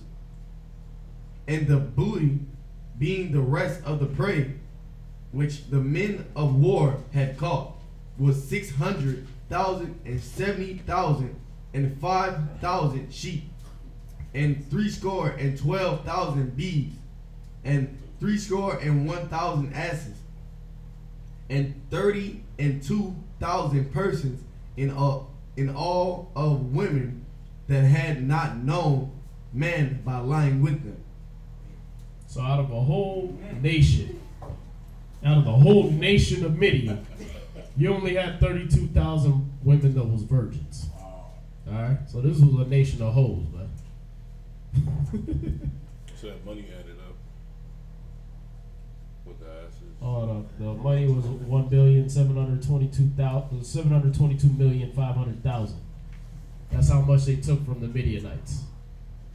All right, almost $2 billion. All right, that's how much they took in is that even counting servants, the women? No, that's not including the women. Right. Okay. And then those women, when we say 1 in 500 was given to the priest, that was for servants, not for marriages. All right. It was given over as servants to the priest. Where we at? verse 36. And the half which was the portion of them that went out to war was in number 67,500 sheep. And the Lord's tribute of the sheep was 615. And the bees were 36,000, of which the Lord's tribute was 312. And the asses were 30,500, of which the Lord's tribute was 301. And verse 40. And the persons were 16,000, of which the Lord's tribute was 32 persons. And Moses gave the tribute which was the Lord's heave offering unto Eleazar the priest, as the Lord commanded Moses. And of the children of Israel's half which Moses divided from the men that war. Now the half that pertained unto the congregation was 300,000 and 30,000 and 7,000 and 500 sheep. Verse 44. And 36,000 beeves, and 30,000 asses, and 500, and 16,000 persons, even of the children of Israel's half. Moses took one portion of 50, both of man and of beast, and gave them unto the Levites, which kept the charge of the tabernacle of the Lord, as the Lord commanded Moses. And the officers which were over a thousand of the host, and captains and of thousand and captains of hundreds came near unto Moses. And they said unto Moses, Thy servants have taken the sum of the men of war which are under our charge, and there lacketh not one man of us. Verse 50. We have therefore brought an oblation for the Lord, which every man hath gotten, of jewels, of gold, chains, and bracelets, rings, earrings, and tablets, to make an atonement for our souls before the Lord. And Moses and Eleazar the priest took the gold of them, even all wrought jewels, and all the gold of the offering that they offered up to the Lord, of the captains of thousands and of the captains of hundreds, was 16,750 shekels. For the men of war had taken spoils, every man for himself. And Moses and Eleazar the priest took the gold of the captains of thousands and of hundreds, and brought it into the tabernacle of the congregation for a memorial for the children of Israel before the Lord. Where you at? Numbers chapter 32. So any questions on that? Did he read over the portion? No. Oh, okay. He's going to verse 12. 12. Numbers chapter 32, verse 1. Now the children of Reuben and the children of Gad had a very great multitude of cattle. And when they saw the land of Jazer and the land of Gilead, that behold, the place was a place for cattle. The children of Gad and the children of Reuben came and spake unto Moses, and to Eleazar the priest, and unto the princes of the congregation, saying, At Ataroth, and Dibon, and Jazer, and Nimrah, and Heshbon, and Eleale, the Shebam, and Nebo, and beyond, even the country which the Lord smote before the congregation of Israel is a land for cattle, and thy servants have cattle. Wherefore, say they, if we have found grace in thy sight, let this land be given unto thy servants for a possession, and bring us not over Jordan. Right. So what the Gadites had did, all right. It's talking about the children of Gad and the children of Reuben, right? What they did was before they crossed over to where the promised land was, all right, or before they crossed over to where Israel, all their land mass was gonna be, they said, "Hey, over here is good for cattle. We want this. So we don't let us go with y'all over Jordan. We're good right here. Basically, we're not gonna keep fighting anymore. We're done right here. We've settled on this." Y'all go ahead and fight for y'all lands over there, even though all of Israel fought for that land right there. Y'all see that? All of Israel fought for the land of Gilead that they were in. But they gonna say, "Listen, don't take us over Jordan," meaning we're not going over there with you to fight for y'all land. Y'all see that? So they was like, "If we found grace in your sight, let us stay here." You know what I mean? They come in like respectfully, but then saying disrespectful stuff, right? Like, yeah, you know, if we found grace in your sight, let us stay here. Let this be our land, and we won't go over Jordan with you. Well, nigga, do you hear what you saying? That means we all fought for y'all to have your land, but you ain't gonna fight for everybody else to get theirs, which is an Israelite problem. You understand? You get ours, we get our little blessing, and then what is it? Oh yeah, I ain't got nothing for nobody else. I don't feel like helping no more. I'm good. I don't need to be part of Israel and doing what they doing now because I'm good. Y'all see that? It's a wicked epidemic in Israel, man. This is how you know that these was niggas we dealing with. Y'all see that? Gad is doing that to this day. Well, we got our casinos, man, and you know, Esau's giving us a little chunk, so we're not Israelites. Don't lump us in with you. Don't lump us in with y'all niggas and everything, because we don't want Esau pulling us over in our cars and shooting us like they do with y'all. We don't want to have to be accountable for why we stood by and filmed y'all getting shot. Nah, that's y'all problems. We're good. We got our casinos. We got a reservation. We're fine. Y'all see that? They settled for the scraps. Reuben, the so-called Seminole Indians, right? They're good in Florida. They like, okay, you know what? We're good.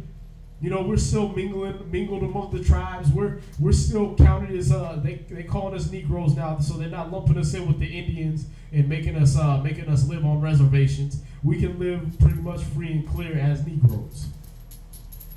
So we ain't gonna fight for who we are. We ain't gonna fight and say we're Israel, so that you can lump us back together with niggas or lump us back together with Gad. Y'all see that? Good. Now, we don't want them problems. They good to this day. It's an epidemic that goes in Israel. You understand? Come on. Where you at? Verse 6. Numbers chapter 32, verse 6. And Moses said unto the children of Gad and to the children of Reuben, shall your brethren go to war, and shall ye sit here? See, he's like, wait a minute. So your brother's going to go to war and keep fighting, but you going to sit here? Come on, man. You ain't pulling that fast one on me. I don't care if you was talking all pretty. Your brothers ain't going to go to war and you sit here, bro, just because you flattered me. Go ahead. Verse 7. And wherefore discourage ye the heart of the children of Israel from going over into the land which the Lord hath given them. See, and as a leader, your job is going to be to discern these type of things, like to look at the bigger picture. Like for them, they was looking at, well, yeah, we fought and everything like that. Can we just chill here and retire? I mean, we don't, you know, it's equal. You know, they had their own little reasons. It's equal because, you know, we just won't have a portion of the land that the rest of Israel's going to. So, I mean, we'll take our losses, but we'll take this land because it's good for our cattle. Right? But Moses had to see the bigger picture, like, bruh, every Israelite's going to start doing that, man. You idiots. Everybody that go to war, they're going to be like, oh, well, I'm good right here on this little plot of land. I got me an acre. You know what I mean? I got enough room for me and my ribs, so we'll just chill here, and I'm done with that fighting stuff. Every Israelite going to do that. Next thing you know, we ain't going to have an army to even get to the promised land. Y'all see that? So you ain't considering. You over here discouraging the hearts of your people, man. You ain't thinking, man. Somebody had their hand up? Yeah. What's that? I was gonna say like that. Listen, y'all had talked about how when you get ready to go to war, and then you have those people, those weak-minded people who will say something like that, and then it caused the rest of the camp, it was spread to the rest of the camp, and they was like, no, we want to chill too. Right. You know what I mean? It's like a selfish person ain't considering that spreads like a virus. That weakness spreads. You see that? Oh, okay. Yeah. Well, he got away with asking for that, so I'm gonna ask for it too. And then, hey, then why you showing favoritism? You let him do it. Now you just weaken the leader and you weaken the nation. Y'all see that? All right. So we gotta as a leader, you gotta be considerate. So y'all that's coming up to want to be leaders, you got to be considerate of certain requests that those under you are going to make, that your wives are going to make. Your wives are going to make certain requests, and you got to be like, hold on, is that something that's going to spread through Israel? Is that something the other sisters going to be doing? Oh, you want the day off to celebrate your birthday? Okay, but that means every sister that got a birthday going to be trying to take off. Y'all see that? Oh, you want to go on a year-long vacation? Well, what's that going to do to the other sisters who see you as an elder sister? Y'all see that? Knowing all of us are at war right now, we ain't got time to go on vacations. Y'all see that? Yeah. What are you doing to the minds of your people? So let's go on. God, Numbers chapter 32, verse 8. Thus did your fathers when I sent them from Kadesh Barnea to see the land. For when they went, he's like, this is what you're not considering. This is what your fathers did, man. When I sent them into the promised land, they saw the land and they was like, oh, there's giants. They came back and discouraged the people. That's what you're doing right now. You're not just asking for some land. You asking to be cowards and not fight anymore and quit and stop. That's going to discourage other people. Y'all see that? Go ahead. For when they went up into the valley of Eshcol, and saw the land, they discouraged the hearts of the children of Israel, that they should not go into the land which the Lord had given them. And the Lord's anger was kindled the same time, and he sware, saying, surely none of the men that came up out of Egypt from 20 years old and upward shall see the land which I swear unto Abraham and to Isaac and unto Jacob, because they have not wholly followed me, save Caleb the son of Caleb the son of Jerub. What verse you at? Verse 12. Okay. Save Caleb the son of Jephthah,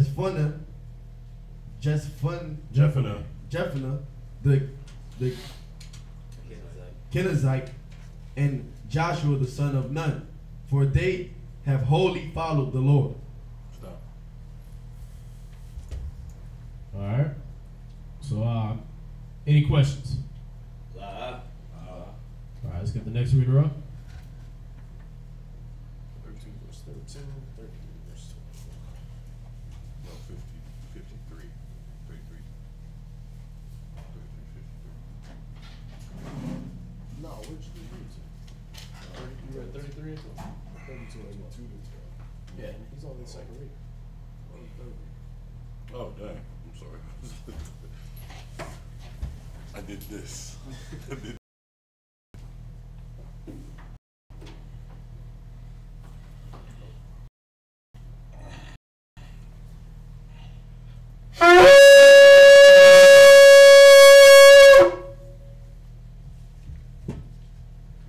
Samuel, Sabbath to Shaw, Yahweh, Ban, Yahshua. Samuel, Sabbath to Shaw, Yahweh, Ban Yahshua. I imagine. Alright? Yeah. Yahweh, Ban, Shem, Yahweh, Shabbat, Rakatham. Yahweh, Ban, Shem, Yahweh, Shabbat, Rakatham. And what's that?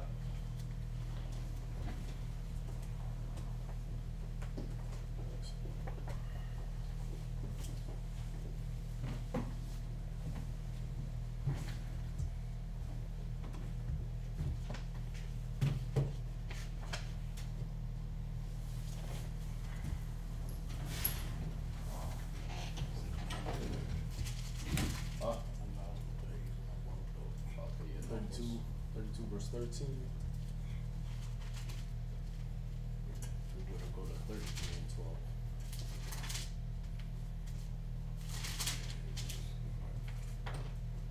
12. Numbers chapter 32, verse 13. And the Lord's anger was kindled against Israel, and he made them wander in the wilderness 40 years, until all the generations that had done evil in the sight of the Lord was consumed. And behold, ye are risen up in your father's stead, an increase of sinful men, to augment yet the fierce anger of the Lord toward Israel. See, you just like your daddies, man. That gene, that fear gene, and that wussy gene done traveled into you. Y'all see that? Go ahead. For if ye turn away from after him, he will yet again leave them in the wilderness, and ye shall destroy all this people. And they came near unto him and said, we will build sheepfolds here for our cattle, and cities for our little ones.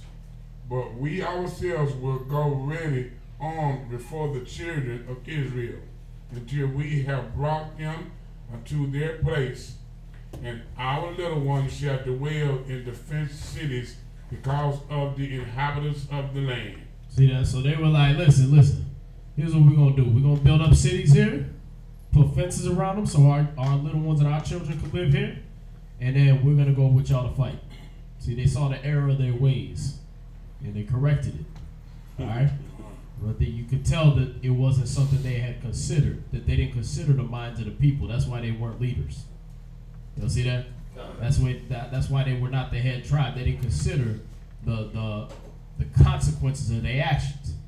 So when Christopher Columbus came over here, and when the Pilgrims came over here, it was, yeah, you know what? Let them in. Let's party with them. But you ain't gonna consider that these niggas spread like a plague.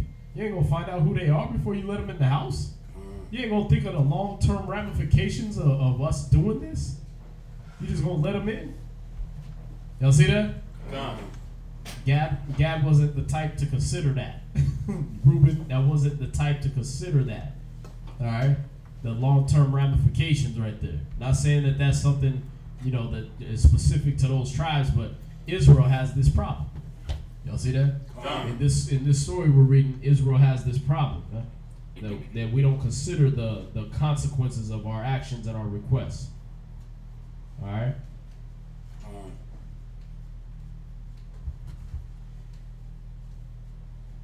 Where you at?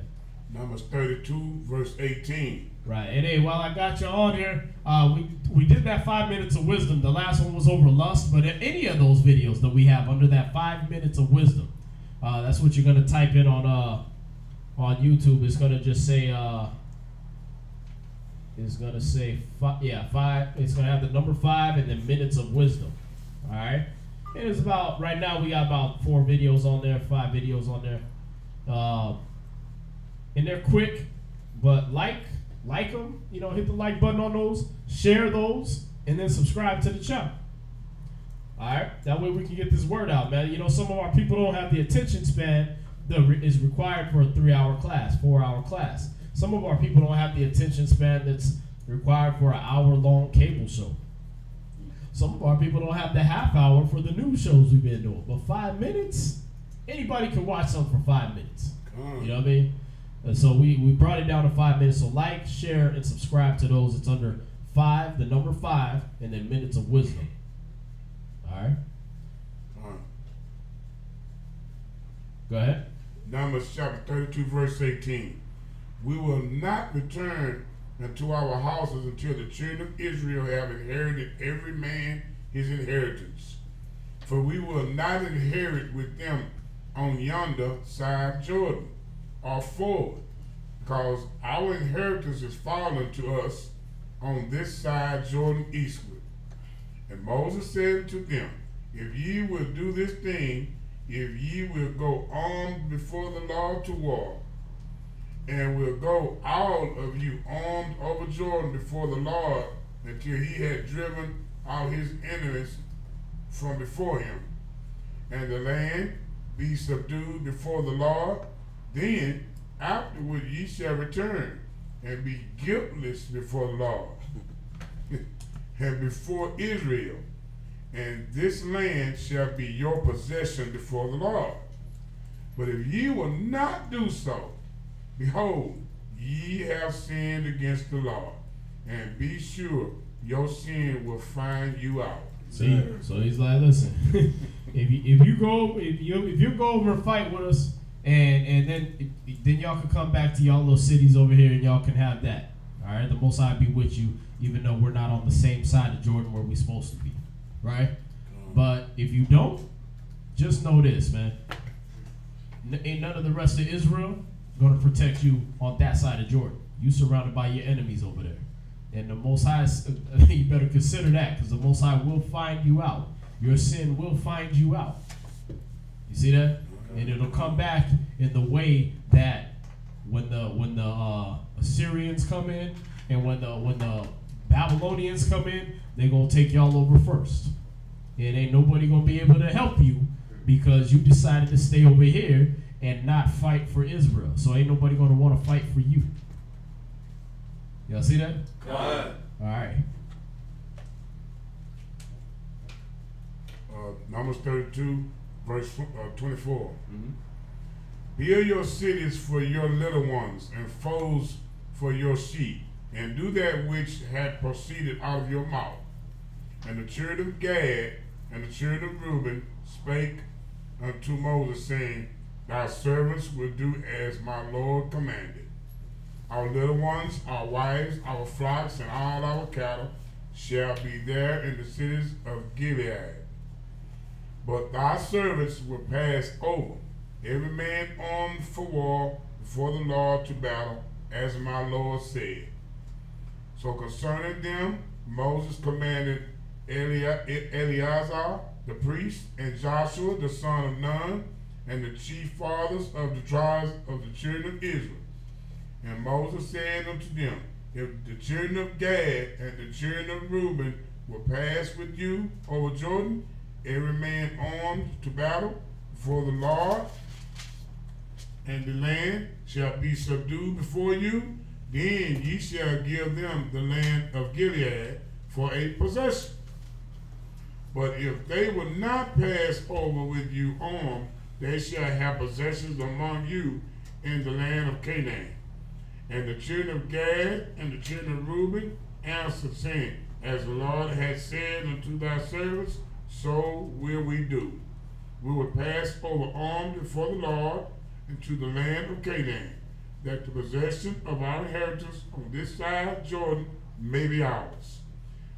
Verse 33, And Moses gave unto them, even to the children of Gad, and to the children of Reuben, and unto half the tribe of Manasseh, and Manasseh, the son of Joseph, the kingdom of Sihon, king of the Amorites, and the kingdom of Og, king of Bashan, the land with the cities thereof in the coast, even the cities of the country round about.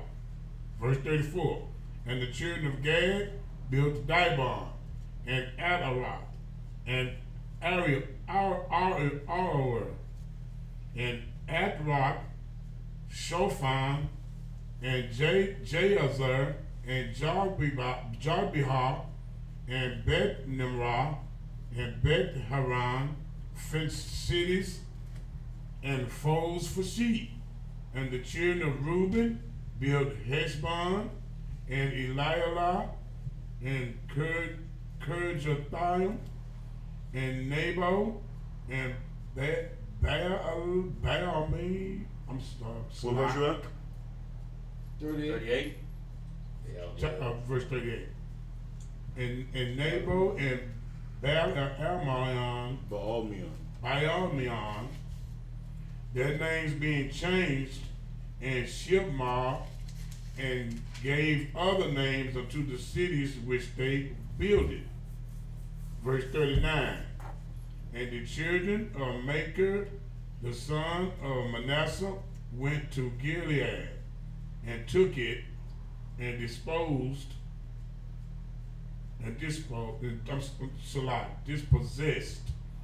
the Amorite which was in it.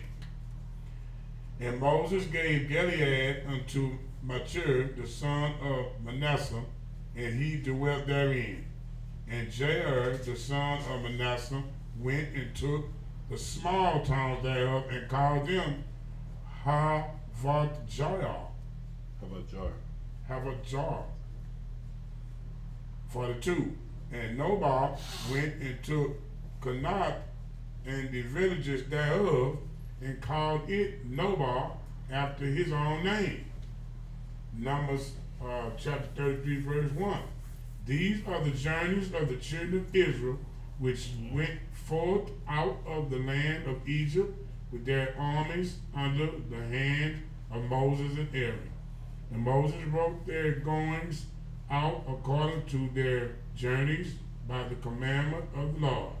And these are their journeys according to their goings out. Verse 3.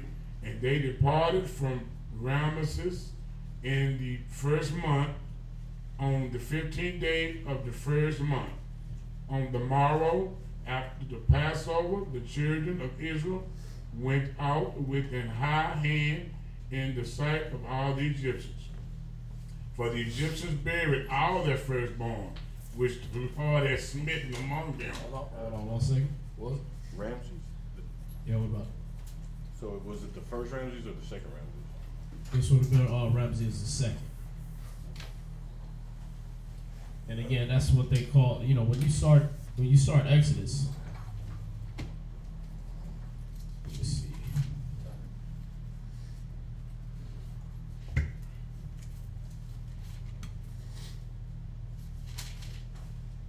When you start Exodus, they just call him a pharaoh. Right? Yeah, so they don't give him names, but then when showing you the name Ramesses in the scriptures, so you would know, okay, this is what pharaoh they were under at what time. Because when you're dealing with the kings and the pharaohs of Egypt, or even of any of the nations, right? You got Nebuchadnezzar, right? But then you got Sargon, who was over the Babylonians or something like that, right? Well, Sargon had Sargon the first, Sargon the second, Sargon the third, right? When you deal with the pharaohs of Egypt, you had Tutmos, and you had Tutmos the second and third and fourth and fifth and 19th and all this stuff. And when you go into Esau's way of doing things, right? You got Henry the Eighth, right? Okay, well, how's he Henry the Eighth? There wasn't people like that before him. Well, he was the 8th person to fall under the name Henry for England, right? You had Elizabeth the First, then Elizabeth the Second. Then you have these, they carry on these names of these people, but there wasn't nobody before you. All the popes, right? All the popes that reigned, they're all Pope John Paul the so and so, right? Well, what's his real name? Frank Johnson, right? But when he goes up to be Pope, he's Pope John Paul III, Pope John Paul II. They change their name over because you know what it does? It gives in the commoner's mind and the unlearned's mind the illusion that these people live for long periods of time. Dang. You understand? That they live like gods. That's what Egypt was trying to put in the minds of the people, that the Pharaoh was God on earth. You understand? Right. So since God can't die, the next man to stand in the place is still doing the same pose as the guy before him and calling himself the same name. But history records him as he was the second of that name. You understand? When they say King Henry, the 8th of that name. You understand? Because for people that know, they know, oh, he wasn't the same person. His name was actually Henry Tudor. You understand? Yeah. Oh, that's Hank, man. You ain't gonna pull fast one on me. He ain't no Henry the 8th. Get out of here, man. That's Harry. That's Harry Tudor from down the street. I know that nigga. Y'all see that? So they knew that the same thing. We got Pope Alexander the Sixth, right? But what was his real name? He was what you call his dad? Cesare de Borgia's dad. He was Rodrigo Borgia. The Pope Alexander the 16th? Yeah, Alexander the Sixth. The 6th, I'm sorry. Yeah, his title was Pope Alexander the Sixth, but his real name was Rodrigo Borgia. Rodrigo. You understand? But that's a common name, so we got to give the illusion that the Pope lives for a long period of time. So what do? Oh, he's the sixth Alexander. He's Alexander. Wow, I didn't know that. Yeah, it puts that illusion. Just like if every president was Barack Obama, you would think Barack Obama, looking back at history, you think Barack Obama reigned for 180 years. You know what I mean? But then you go in there and be like, oh, every president that came into power called themselves Barack Obama. You understand? The Khazars did it. Khazars, every king that comes up, there was a Khazar. They were a Khazar. They would call themselves the Khazar or the Khan. That's what they call themselves, Khan. Like right? Genghis Khan. Like Genghis Khan and stuff like that. So they would come up and call themselves Khans or Khazars or whatever, and all that meant was king. But if I go under the same name as the brother before me, and the one before him, we look like the king never dies. To the other nations, we look like, yeah, we got the oldest, wisest king ever. You understand? Or he continues in the same tradition of that. You know, it gives that illusion also that if you do know him as a different person, then he's going to carry on the traditions of that same man. You understand? Hey, isn't it like a lot of Washingtons in our president? Like a lot of last name Washington, like George Washington. Then his dad was there, and there's another guy. His last name was Washington, like in the presidents that we have. I don't think so. I only heard of one. Yeah, I only know about George Washington and is it two? His dad was the president. George No, Washington George Washington was counts as the first so-called president of the United States of America. Oh. All right, but we know he was like the 9th president because we had black presidents before him of the United States and Congress assembled. All right, but yeah, his dad he was the first so-called president of the United States.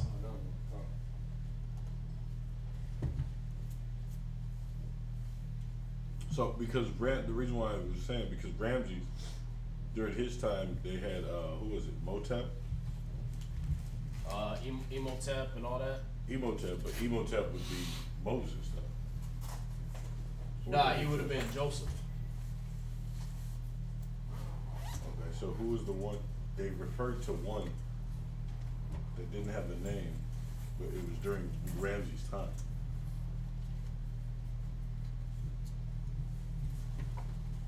Let's see.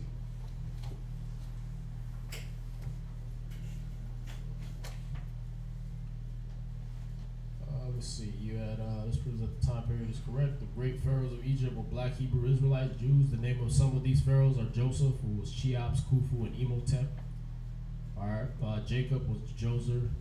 Ephraim was Khafre or Sephron. Manasseh was Menkuri or Mycurinus.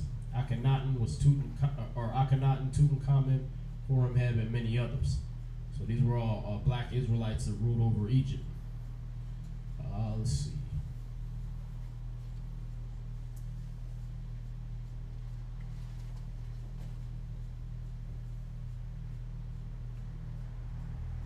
See, when you read that, there it is, Exodus 1:11. That's what I was looking for. One of the cities was named after the king of that time, Ramesses. All right. So that's what you got. These men, Ramesses was ruling toward the end of our reign as the shepherd kings. All right. We ruled there for 350 years. When Moses was born, this person who didn't know the Most High, he was an Egyptian that reigned over them. All right, his name was Ramesses. He went under the name Ramses. So this would have been Ramses the first. I'm sorry, he was Ramses the first.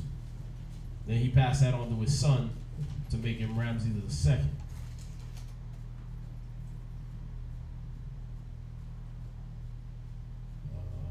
Let's see.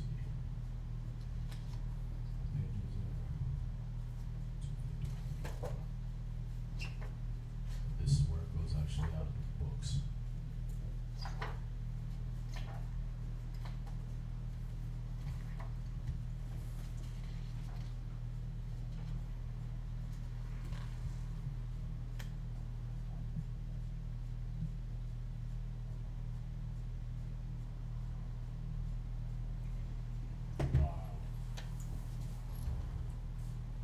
Yeah, so we got Sechemre, Wetmaet, and Inyotef, the elder.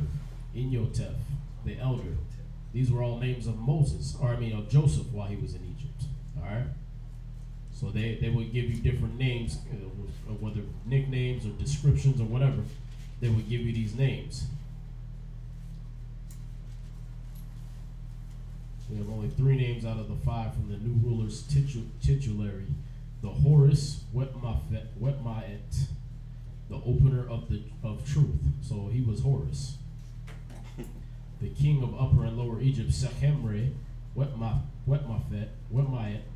the image of Re, opening truth. The son of Re, Inyotef, the elder. His other 2 names are not known, but these 3 were written on the capstone of his pyramid. Here it seems that his name echoes the phrase Sechemre in the prenomen of Sechemre, who had done so much for Thebes in the 13th dynasty, and the 2 goddesses named Kaf Sechemre and Neferhotep of the same period. So this was about the 13th dynasty of Egypt. So what they called around 1655 BC. All right, which goes right with the timeline of when we were in Egypt. I'm looking for. I thought there was something about what they called Moses when he was there. Well, yeah, Moses. The Moses name in Hebrew was Mashah, which means drawn up. In Egyptian, it's Mose, which is drawn from the water. So we shared a type of language. All right, a lot of things you see in Egypt were types of names and types of pronunciations of Hebrew because of the closeness. But a lot of things didn't have the same meaning. All right. They had the same root language, but they didn't have the same meanings in those languages because of what happened at the Tower of Babel. That's kind of like Spanish and Italian. Yeah, they'll have the same roots, but not the same meanings, or not the same pronunciations, or maybe a little different spelling or something like that.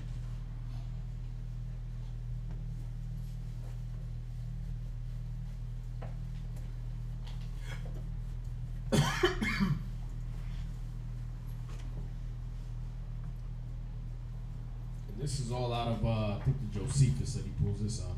Or no. It's a book called Who's Who in the Old Testament. It is from Oxford University Press, copyright 1971 and 1993, from Joan Comey. So that gives you it gives you a little background. See, it went into Jacob, and then it kind of skipped.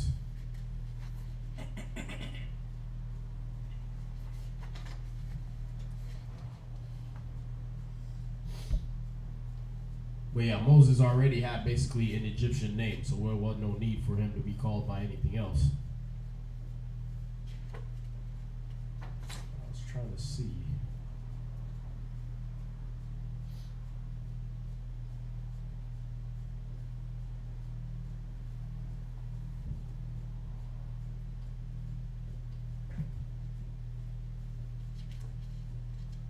I'll get more for you on that. It's all out of this.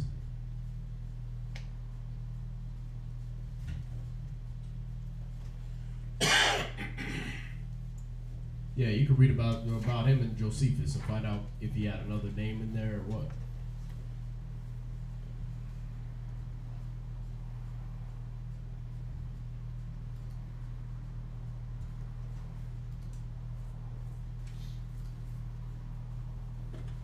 Yeah, you can check out your Josephus in that section about Moses, and then it should give you that.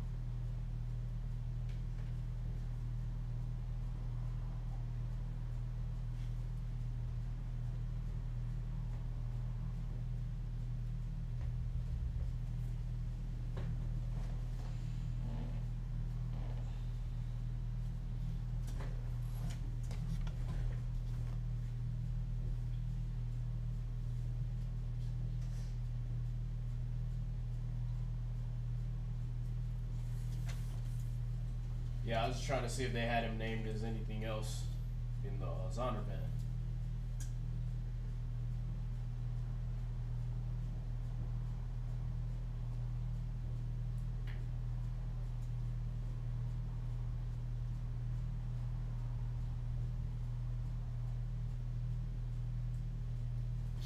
Yeah, I don't see nothing in there, bro.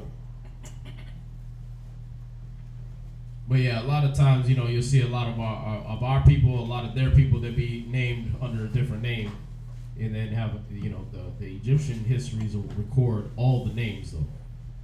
All right.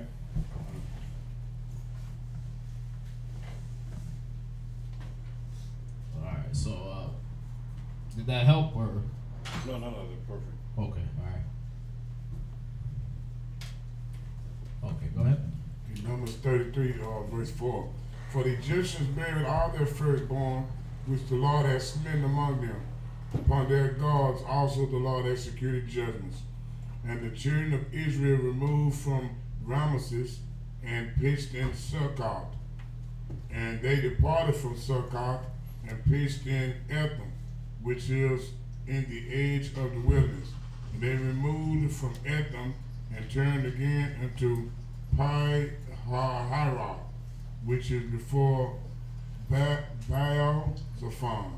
And they pitched before Migdal. And they departed from before Pi-Hahiroth and passed through the midst of the sea into the wilderness and went 3 days' journey in the wilderness of Etham. Where you at? Verse 8, 33 verse 8. Okay. And they departed from before Pi-Hahiroth and passed through the midst of the sea into the wilderness and went 3 days' journey in the wilderness of Etham and pitched in Merah. And they removed from Merah and came into Elam, and in Elam were 12 fountains of water and 70 palm trees, and they pitched there. And they removed from Elam and encamped by the Red Sea. Verse 11. And they removed from the Red Sea and encamped in the wilderness of Sin. And they took their journey of the wilderness of Sin and encamped in Dopka. Verse 30. All right. That's it. All right, so we'll have the next reader. Any questions on that section? Just a small one. Let's go. On that verse 9, why did it feel necessary to number the waters and the trees? What did it mean? Was that anything specific? Or? It's something I was going to point out was, you know, you see the thoroughness of how well and how knowledgeable we were of our lands and our situations and our surroundings. Mm-hmm. And that's how brothers got to be. You got to be knowledgeable of your situation, your surroundings, where you're at. You know what I mean? That they put that in there. Why? To show you, like, when we went into a place, we knew about the place. We knew what it had. We knew its cheap exports. We knew the resources we can pull out of there. We knew how many trees it had, how many waterfalls it had, how many lakes and rivers. We knew the terrain. You understand? Because if I go and I say, okay, screw the Bible, and I go open up Sun Tzu, The Art of War, because I want to learn how to be this great warrior, he's going to tell me the same thing. You got 5 types of terrain. You know what I mean? He's going to tell you the fighting uphill in uphill terrain is a losing battle, so don't bother with that. He's going to tell you how fighting at a certain time of day is wrong. You see that? And we're reading all this in the Bible that we already found out that we already knew the terrain. That was a thing we did. You see that? We came in. How many palm trees we got here? How many fir trees? How many this? How many that? Send brothers out to go number that stuff. I need all that information. I want to know everything. You understand? Why? Because if it comes down to it, we might need those. We might need these resources. So I need to know how much we can depend on. Y'all see that? What's that? And Moses was already a man of war because of how he grew up in Egypt. So he had already studied and mastered the art of combat like that. There you go. So he was bringing that knowledge and using that for Israel's sake. Because every time they when you're reading the Josephus, like we were talking about, every time they put Moses in the battle, he always came back and conquered. He always conquered. Yeah, you know, you read in the Josephus, they went down to a certain valley and they were trying to get us another way, a narrow route to get around the enemies, and they were trying to go a certain route that their enemies, they knew their enemies wouldn't go because there was these certain type of snakes there. Moses said, well, I know what kind of bird eats those snakes, so bring those birds in. We're going to have them fly before us, and they're going to eat all the snakes. Nice. You know what I mean? So there was a certain type of snake that would come and jump up out the sand and bite people. All right? He was like, okay, so when them snakes jump up, have these birds come, and they're going to eat them. Y'all see that? So that way they were able to go through that path and kind of route their enemies. It's like the narrow path on 300, right? He was trying to do that. He was trying to find a way around his enemies, or a way away from his enemies that they wouldn't have went. So he went a way that they never went because of all the snakes that were there. Like, yeah, I got this. Having that knowledge. Right. You understand? Let's see. So is that it? That's it. Okay. All right. But yeah, when you know, like David said, through like precepts, I get understanding. How do I learn how to be a good man of war? How do I learn how to be a good general, good leader? I read about good leaders. You read the book of Numbers, you're not just looking at, oh my God, this is so boring. All they're doing is putting numbers on everything. You're looking about the thoroughness of a leader, that he would have those things numbered and have everything known, how much of what we had. Right. All right? How many people there is, how many tribes, how many families we got. You see that? Gone. He had all that knowledge. So next reader? Okay. A good leader paid attention. He paid close attention to detail. There you go. There you go. That's what the test is about, right? Gone. The test is about y'all making sure that y'all pay attention to detail. Gone. This part in between here got 7 periods. You put 8 or you put 6, you don't pass the test. Right? These certain tribes, Colombia to Uruguay, don't have a period after it, or you put a period, guess what? You didn't pass that part.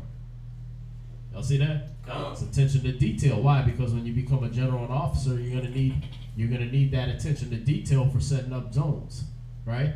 You get out to the zone, you got your signs, you got your podiums, you got everything, you pulled it out, and then, oh damn, we forgot the microphones. You're gonna be kicking yourself and you're gonna look stupid. Right? So you're gonna have to pay attention to that detail. All right, let's get next reader.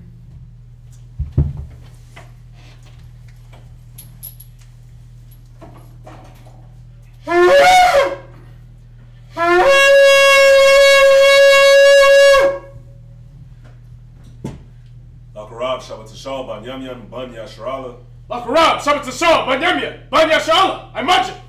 Right. Yahweh Hashem Yahweh Shai Brakatham. Yahweh Hashem Yahweh Shai Brakatham.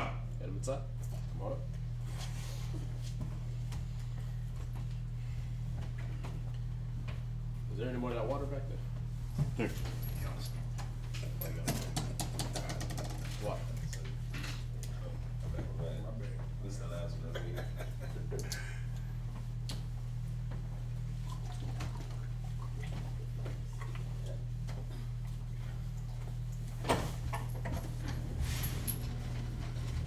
Sir, there's a question online concerning scripture. Come on, go ahead. It's Numbers 32, verse 38. Why would the children of Reuben build a city and name it after another god? Where's that? It says, verse 38. Go ahead. It says, and Nebo and Baal-meon, their names being changed. All right, keep reading. I think they meant that. Start at verse 37. Verse 37. And the children of Reuben built Heshbon. They did what? They built what? They built Heshbon. Uh-huh. And Elahaz and Kirchathon. Verse 38. And Nebo and Baal-meon, their names being changed. And So it says, and Nebo and Balmeon, right? Their names being changed. So they changed Nebo and Balmeon to something else. All right. Go ahead. And Shibam, and gave other names unto the cities which they built.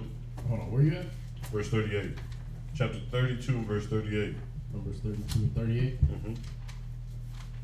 We get there with you.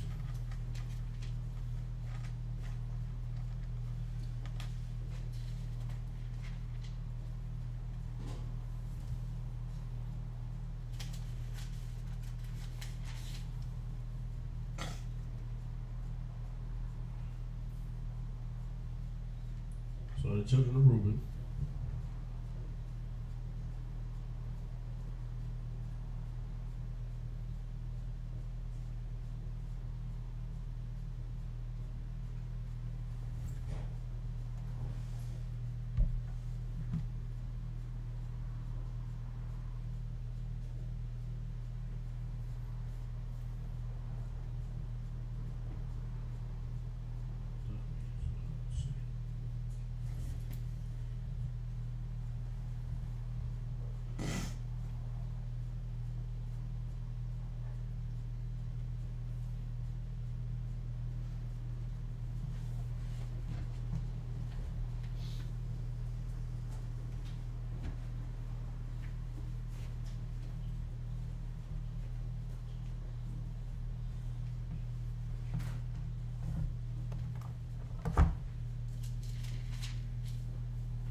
Lord of the habitation.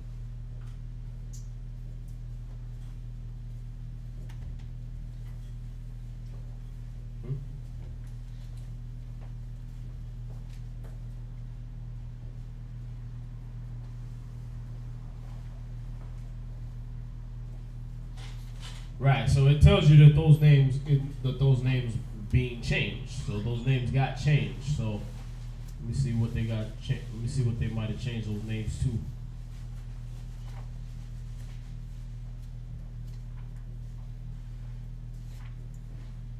And one thing you gotta definitely keep in mind while I'm finding this is that, again, Hebrew was the original root language. So a lot of things, if you say the word Abba, right? If I say Abba in Hebrew, I'm talking about father, right? If I'm Babylonian though, I hear Abba, I'm thinking of a moon goddess. All right. So Hebrew was the root language of all nations on the earth until the Tower of Babel happened, and then he confused the languages. He confounded the language, so they didn't get the proper understanding when they would hear the same words that they had been speaking all the time. All right, so that's where other languages developed, because they started calling things different things. You know, now bottle might have been one thing in Hebrew, and but when I'm a Babylonian and I heard him say it, I'm like, you want a paper? You understand? No, I want a bottle. I want a bottle. Well, I don't call that a bottle. I call that paper.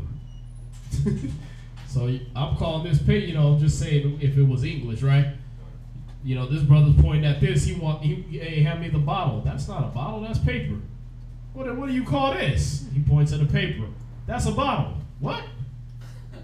You're confused, man. We can't hang out, right? Just like Israel do today. Yahweh, I can't hang out with you. You speak in a different language. You speak in a language of other gods, right?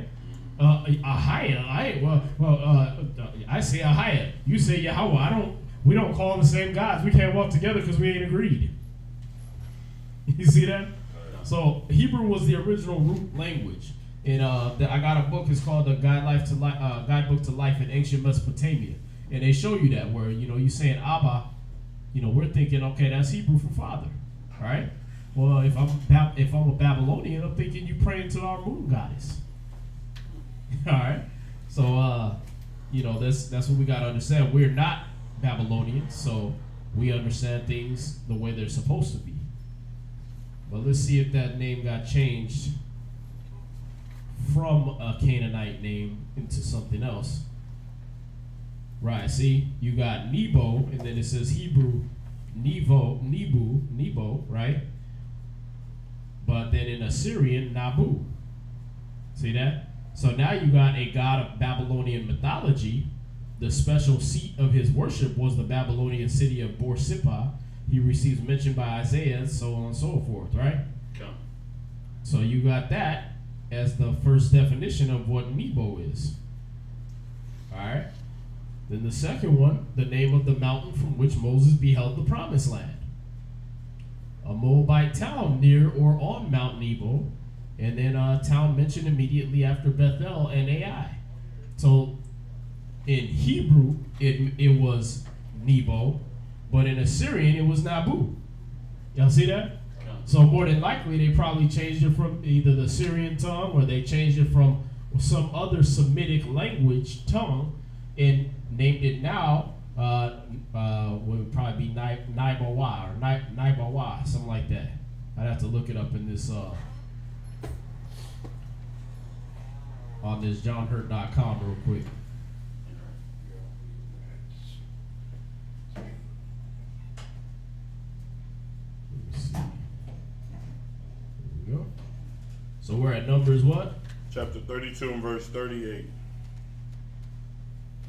So I go to Numbers 32. Scroll down to verse 38.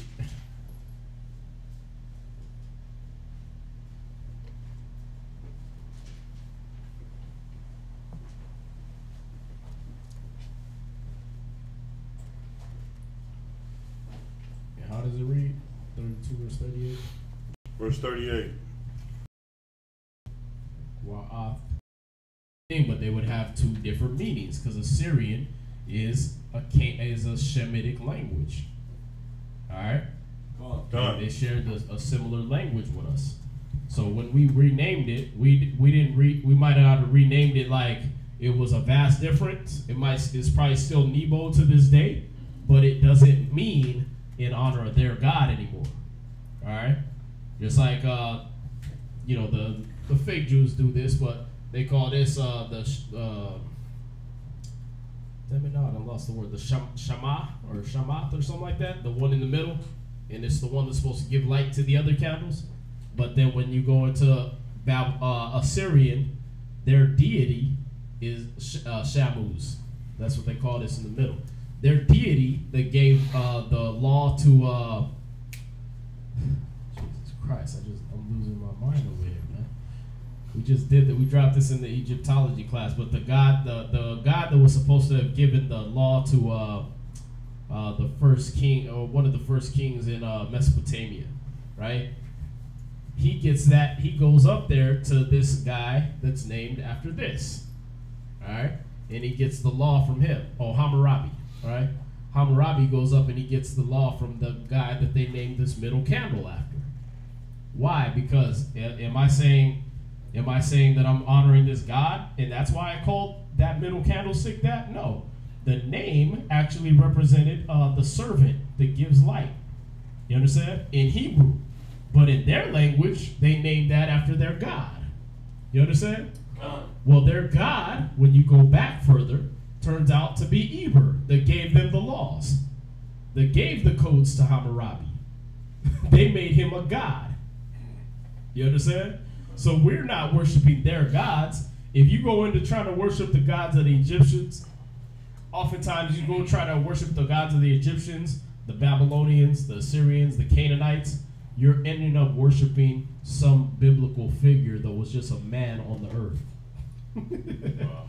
You understand? And they deified him in their language and in their custom. So yeah, when you get really, really research, you'll find out, like, damn, there was, how do you know when you get into the New Testament, what happened when Paul went around the Greeks? Oh, they thought he was God or something like that. They started worshiping him like he was a god. Yeah, kind of. You understand? They started calling him and Barnabas by the name of these gods. Y'all see that? Mm-hmm. So now you over here worshiping some religion based after the Greeks, and you believe in Greek mythology, and you like to worship the things that they worship, and they was worshiping us. We were gods to them, and then we had our God. That's pathetic, huh? So you go into Hotep, you know what I mean, and you want to worship Ra, and then find out, damn, Ra was just Joseph. You know what I mean? Or Horus, right? You walk around with your little all-seeing eye on tattooed to your body, and that was just Joseph's left eye. That was a body part on our brother. You understand? Mm-hmm. That they're worshiping and deifying. Wow. So you backwards. You hustling backwards. You going back to worshiping some brother's body part when that brother had a God that he worshipped that was higher than him. Y'all see that? Come on. So yeah, that's why he said the gods of the nations are idols. Why? If I come to America, what am I doing? I'm worshiping Justin Bieber, Britney Spears, Rihanna. What you call it? Just got a damn statue that looks like a white girl, but what's her name? Beyonce. Rihanna got a statue in Germany. Right. You know what I mean? The gods of the nations are us. They idolize us, and then we gonna sit there and worship what they worship. Come on, man. Yeah. You're praying to yourself. Pray to our God. We got a God above us. You understand? So that we could be gods to the nations. Didn't he tell Moses that? He said, listen, when you go there, I'm going to make Aaron your brother as your voice, and I'll make you as God to Aaron. Y'all see that? You are gods, and all of you are children of the Most High. But you shall die like men, right? Okay, so we're the gods of this earth, and they worship us. Now we're going backward and worshiping what the nations worship that turned out to be us because we don't have no knowledge of who we are. I'm sorry, it's in Nigeria. What's that? Her statue. With no head? Yeah. That's how they want to see her? Look at how light she is. She ain't even that light. Of course not. Yeah, they made her they made her a white girl, man. Alright, but yeah, we got to have that understanding of these scriptures, man, and understanding history and being that research real hard. Because you find out, like, damn, we named this after this God. No, we didn't. They named their God after somebody of us. You understand? And that was our word before they mispronounced it, mistranslated, misunderstood it, and wrote it down as if it was their God. Y'all get it? God. Alright. It's sad, huh? God.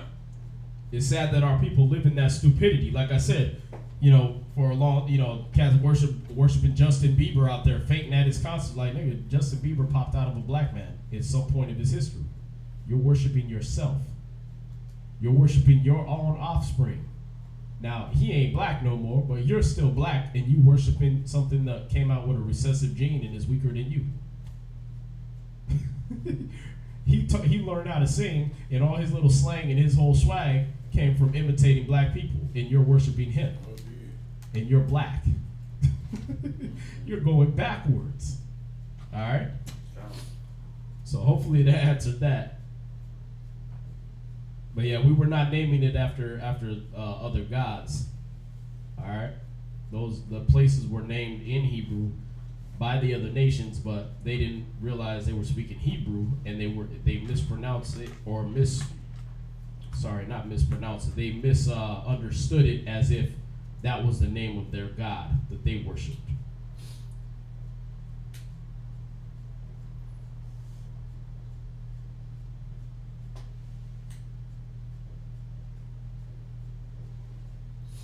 Right. So he's looking in the Zondervan, he's seeing the same thing that I'm seeing. So, all right.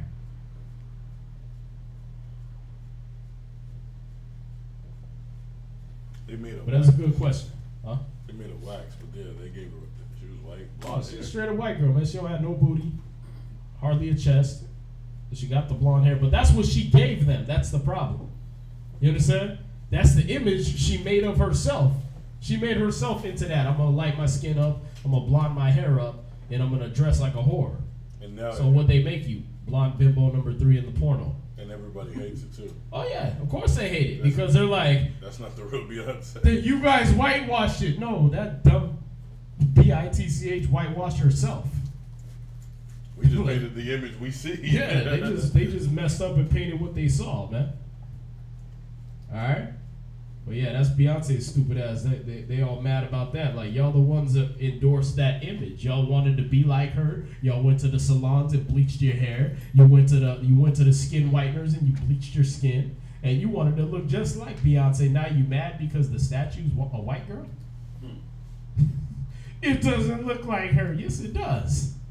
It looks exactly like one of her little blonde bimbo personalities, man. Well, it looks exactly like what she gave you to represent herself. It's not her private self.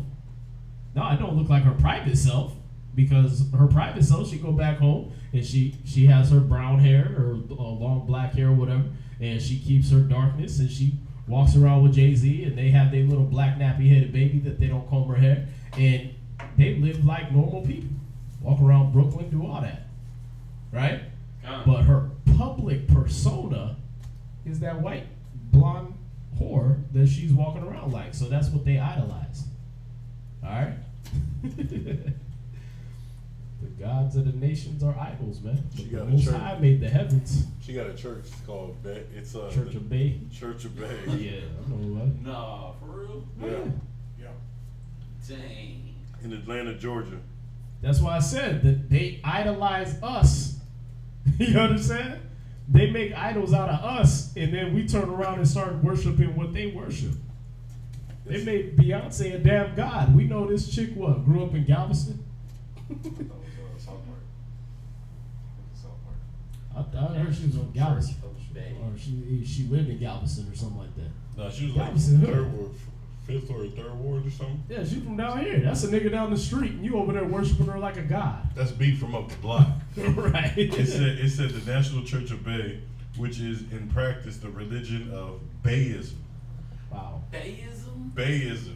How very original. Based on Beyonce knows Bayism, Mother of Bay, and even the what is that? Babel. Where? That word right there. Yeah, the Bible. The Babel. The Babel. You read that as the Babel.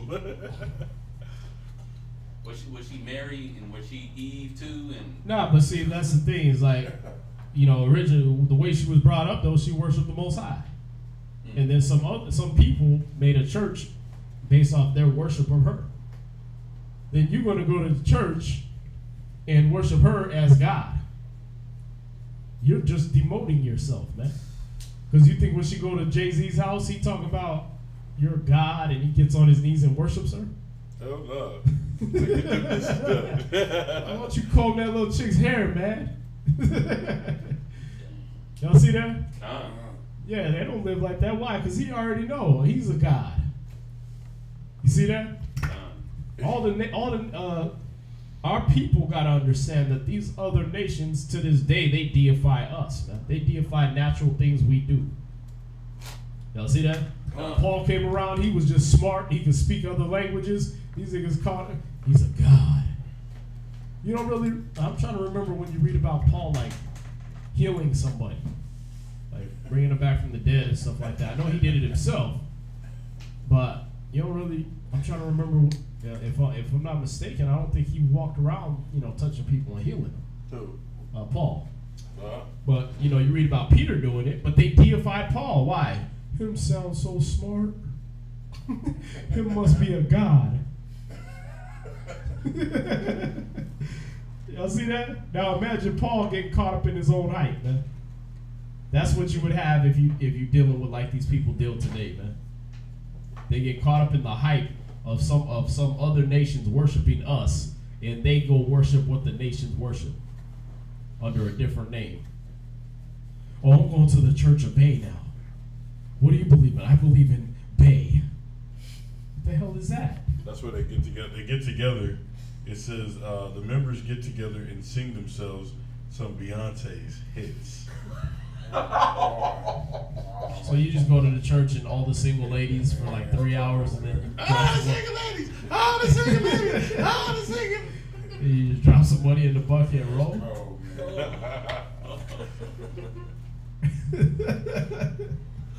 I can't, man. I can't deal with Israel, man. wow. Oh, it says the goers of the church believe that Beyonce sits among the throne of gods. Okay, so now give it 100 years.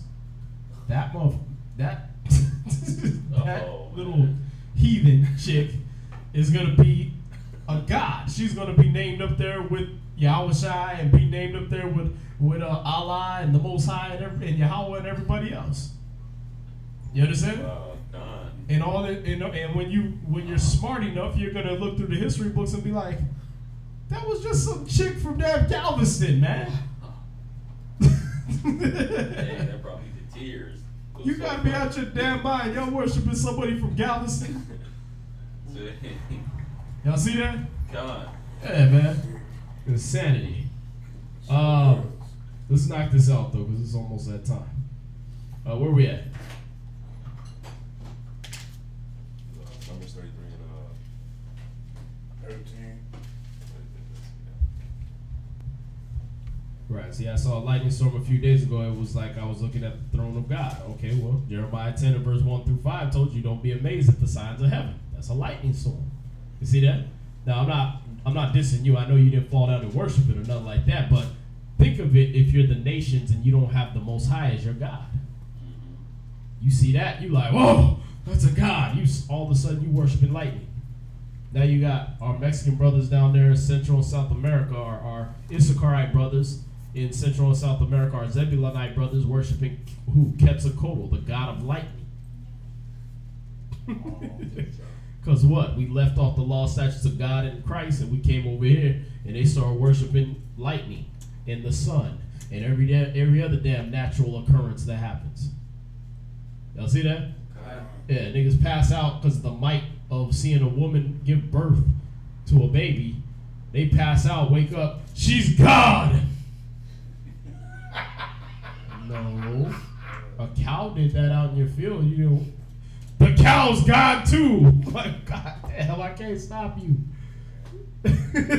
Y'all see that? Our people gotta be high off of crack, man. Where you at? Numbers chapter 33, verse 13. Go ahead. And they departed from Dafka and encamped in Alush, and they removed from Alush and encamped at Rephidim, where was no water for the people to drink. And they departed from Rephidim and pitched in the wilderness of Sinai. And they removed from the desert of Sinai and pitched at Kibroth Hatava. And they departed from Kibroth Hatava and encamped at Hazeroth. And they departed from Hazeroth and pitched in Rithma. And they departed from Rithma and pitched at Ramon Perez. And they departed from Ramon Perez and pitched in Libnah. And they removed from Libnah and pitched in at Rissa. And they journeyed from Rissa and pitched in Kehel-Athah.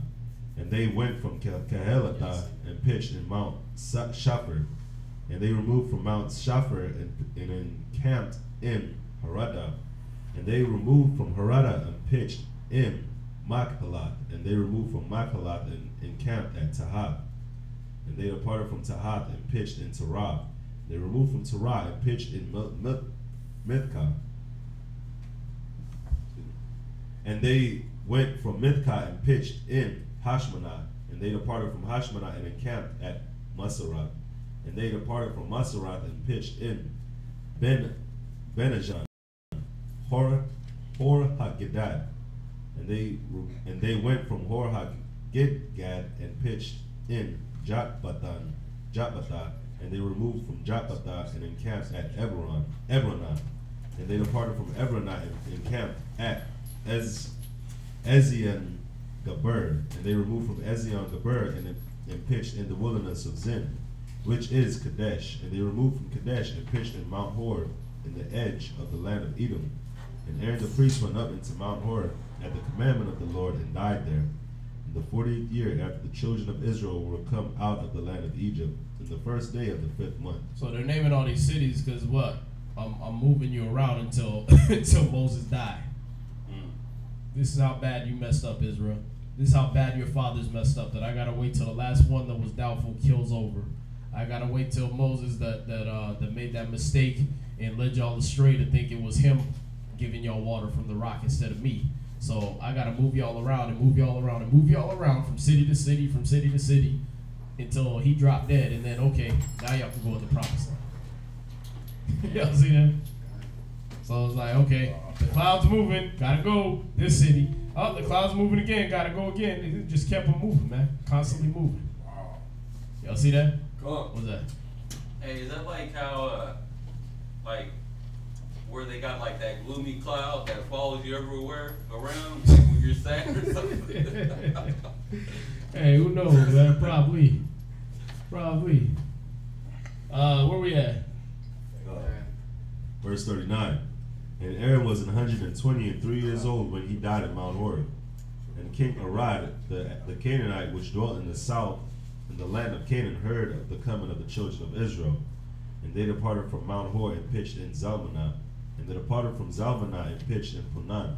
And they departed from Punan and pitched in Obad. And they departed from Obad and pitched in Ijeburim, in the border of Moab. And they departed from Aim and pitched in Debongad. They removed from Debongad and encamped in Alman Diblatem. Alright, now I'm the Most High. What am I doing? I'm making sure these cats is obedient. Do this. Go over here. Go over here. Go over here. The cloud's moving. Go over here. Go over here. Go over here. I'm getting it set in their brain to follow orders. You see that? When that cloud moves, I'm moving. Okay, when that cloud moves, I'm moving. I'm getting accustomed to following the Spirit. Y'all see that? Gone. Go ahead. Verse 47. And they removed from Aman Diblataim and pitched in the mountains of Abiram before Nebo. And they departed from the mountains of Abiram and pitched in the plains of Moab by Jordan near Jericho. And they pitched by Jordan from Beth Jeshimoth even unto Abel Shittim in the plains of Moab. And the Lord spake unto Moses in the plains of Moab by Jordan near Jericho, saying, Speak unto the children of Israel, and say unto them, When ye are passed over Jordan into the land of Canaan, then ye shall drive out all the inhabitants of the land from before you, and destroy all their pictures, and destroy all their molten images, and quite pluck down all their high places. And ye shall dispossess the inhabitants of the land, and dwell therein, for I have given you the land to possess it. And ye shall divide the land by lot for an inheritance among your families. And to the more ye shall give the more inheritance, and to the fewer ye shall give the less inheritance. Every man's inheritance shall be in the place where his lot falleth. According to the tribes of your fathers ye shall inherit. But if ye will not drive out the inhabitants of the land from before you, then it shall come to pass that those which ye let remain of them shall be pricks in your eyes and thorns in your sides, and shall vex you in the land wherein ye dwell. Moreover, it shall come to pass that I shall do unto you as I thought to do unto them. I was there in verse 33. Wow. No, you're reading down there. 55. You're the fourth reader, right? 34? Yeah, I was at 56. Good. 56. I'm reading. Just Verse 4 to it. You're supposed to step at 53. Where you at now? 56. Yeah, you're over it. That's fine. So we got me and you left. So that 55, basically, they're saying, because you didn't drive them out, then they'll come back on your behind. Yeah. Yeah. Yeah, we didn't do that, and then also he was running us through their land so he could show us, like, listen, these people had giants in their land, they had giants in their land. The Ammonites, the Moabites, the Edomites, they all had giants in their land, but they got their land. Y'all had giants in your land, you got scared. So I'm gonna walk you around in the wilderness, and you're gonna go from city to city looking at everything everybody else got that you ain't got right now for 40 years. Or are you gonna go on the grand tour of failure? That's a long tour. Yes, man. Where you at? Next reader. Oh yeah, I was gonna have him as the last reader. I forgot he stepped out. So we got Jeremiah. Come on up.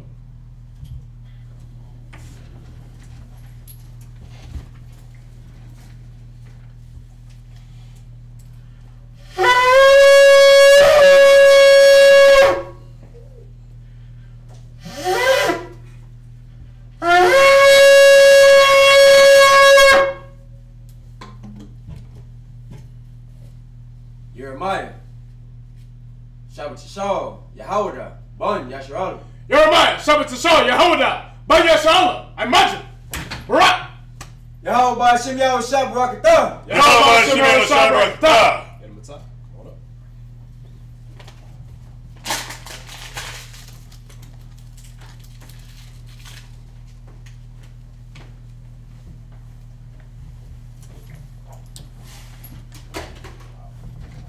Who drinks?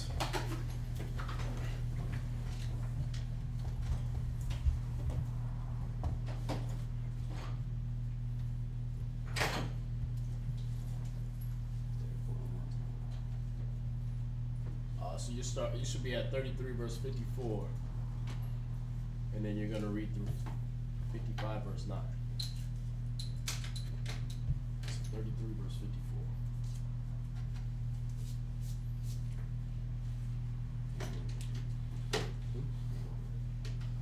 You're gonna go to 35 or 35 verse 9.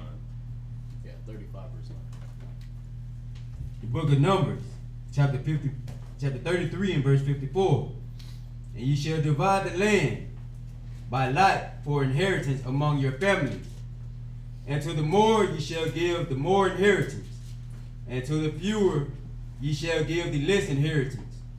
Every man's inheritance shall be in the place where his lot falleth. Right, so the more kids you have, the more land you got. You understand? So this is why cats was in such a desperate need to have a lot of kids. You understand? But what it did was it started to breed a carnal mind. Now I'm going to bust out a whole bunch of kids, but I'm not teaching them nothing. That's why it says don't desire a multitude of ungodly children. You understand? Because you doing it for the carnal reason of I'm going to get more land, but you ain't doing it for the reason of I want more soldiers for the army of the Most High. See that? So now your kids is being little bastards running around doing whatever they feel like, and you only did it because you're going to get a bigger piece of land from the government of Israel. Like people do today, right? I'm going to have more and more kids so I can get more and more welfare. More and more WIC. Right, bigger tax return. Right? Yeah. It operated the same way back then. But what they doing, they started having little mean bastards that was running around ungodly. Oh, please. Alright? So as was then, so is now. Go ahead. According to the tribes of your fathers ye shall inherit. But if you will not drive out the inhabitants of the land from before you, then it shall come to pass that those which ye live remain in them shall be pricks in your eyes, and thorns in your sides, and shall vex you in the land wherein ye dwell. Right, so he said, listen, if you don't destroy these people, they're going to be a thorn in your side. They're going to come back and bite you in the butt. Alright? And what happened with the Amalekites? We didn't do what he said, and they came back and took over everything we have now. Alright? Go ahead. Numbers chapter 33 and verse 56. Moreover, it shall come to pass that I shall do unto you as I thought to do unto them. Chapter 34 and verse 1. And the Lord spake unto Moses, saying, Command the children of Israel, and say unto them, When ye come into the land of Canaan, this is the land that shall fall unto you for an inheritance, even the land of Canaan with the coast thereof. Then your south quarter shall be from the wilderness of Zin, along by the coast of Edom, and your south border shall be the outmost coast of the Salt Sea eastward, and your border shall turn from the south to the ascent of Akrabim, and pass on to Zin, and the going forth thereof shall be from the south to Kadesh Barnea, and shall go on to Hazar Adar, and pass on to Asmon. And the border shall fetch a compass from Asmon unto the river of Egypt, and the goings out of it shall be at the sea. And as for the western border, ye shall even heave the great sea for a border. This shall be your west border, and this shall be your north border. From the great sea ye shall point out for you Mount Hor. From Mount Hor ye shall point out your border unto the entrance of Hamath, and the goings forth of the border shall be to Zedad, and the border shall go on to Zephron, and the goings out of it shall be at Hazarenan. This shall be your north border, and ye shall point out your east border from Hazarenan to Shepham, and the coast shall go down from Shepham to Riblah on the east side of Ain, and the border shall descend and shall reach unto the side of the sea of Shinneret eastward. And the border shall go down to Jordan, and the goings of it shall be at the salt sea. This shall be your land with the coast thereof round about. And Moses commanded the children of Israel, saying, This is the land which ye shall inherit by lot, which the Lord commanded to give you. Give unto the 9 tribes, and to the half tribe, for the tribe of the children of Reuben, according to the house of their fathers, and the tribe of the children of Gad, according to the house of their fathers, have received their inheritance, and the half tribe of Manasseh have received their inheritance. The 2 tribes and the half tribe have received their inheritance on this side Jordan, near Jericho, eastward toward the sun rising. And the Most High spake, and the Lord spake unto Moses of the men which shall divide the land unto you, Eleazar. Where you at? These are the names of the men which shall divide the land unto you: Eleazar, the priest of Joshua, the son of Nun. Yeah, the priest and Joshua, the son of Nun. Go ahead. And ye shall take one prince of every tribe to divide the land by inheritance. And the names of the men are these: of the tribe of Judah, Caleb, the son of Jephunneh, and of the tribe of the children of Simeon, Shemuel, the son of Amihud. Of the tribe of Benjamin, Elidad, the son of Chislam. And the prince of the tribe of the children of Dan, Buki, the son of Jogli. The prince of the children of Joseph, for the tribe of the children of Manasseh, Haniel, the son of Ephod. And the prince of the tribe of the children of Ephraim, Kemuel, the son of Shiphaton. And the prince of the tribe of the children of Zebulun, Eliasaphan, the son of Paranach. And the prince of the tribe of the children of Issachar, Paltiel, the son of Azan. And the prince of the tribe of the children of Asher, Ahihud, the son of Shelomi. And the prince of the tribe of the children of Naphtali,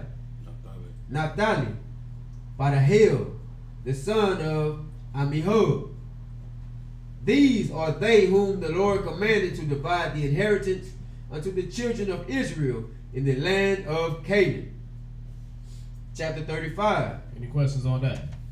La. All right, we got one online. It says, does it have any records of the time it took from them on average or accurately for the children of Israel throughout this journey to at each period or some of the stops?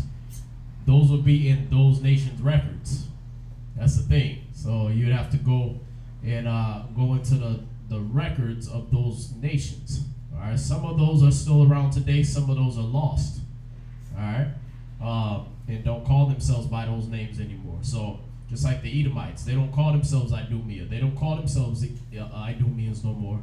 So you're not going to find that nation on the map no more.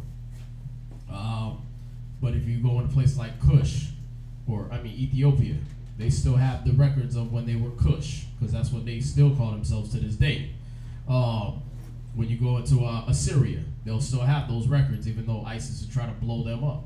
All right, so those places still have their records, and a lot of times, if you go do enough digging, you'll find out that there's cross records of Hebrews being in these lands, right? Being in these nations' lands at this certain time frame. So you'd have to do a lot more research than we have time for right now. But if we go through there and we find it, we'll definitely present it to you.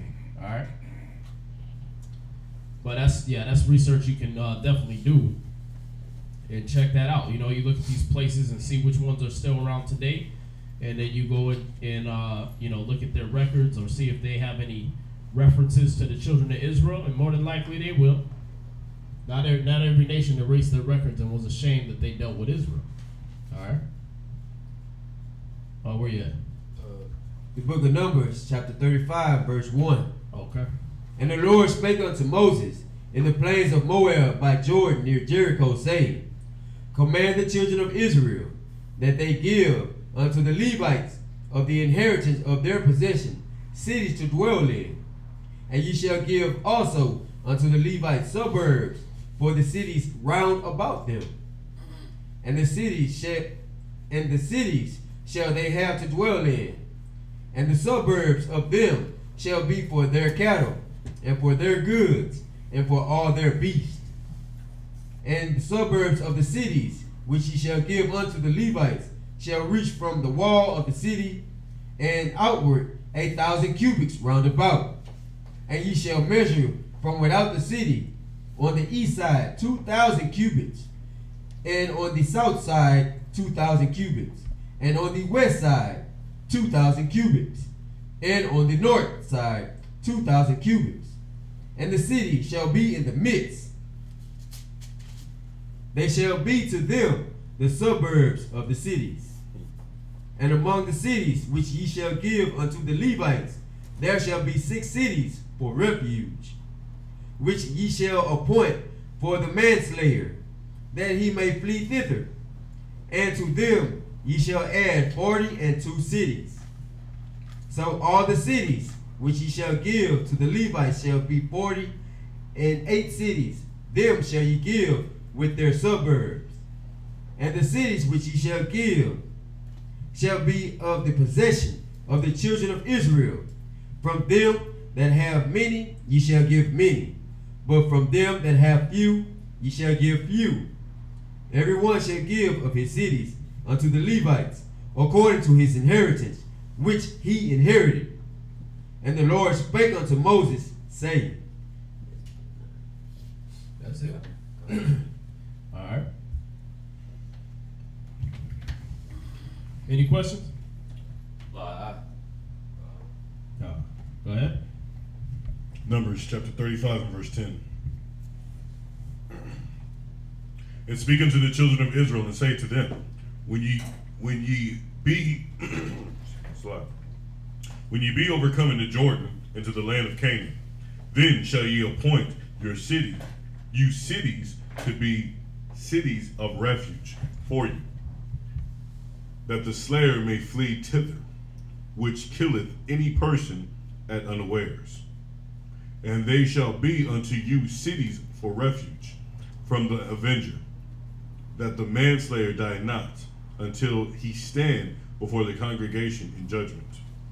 And of those cities which ye shall give, 6 cities shall ye have for refuge.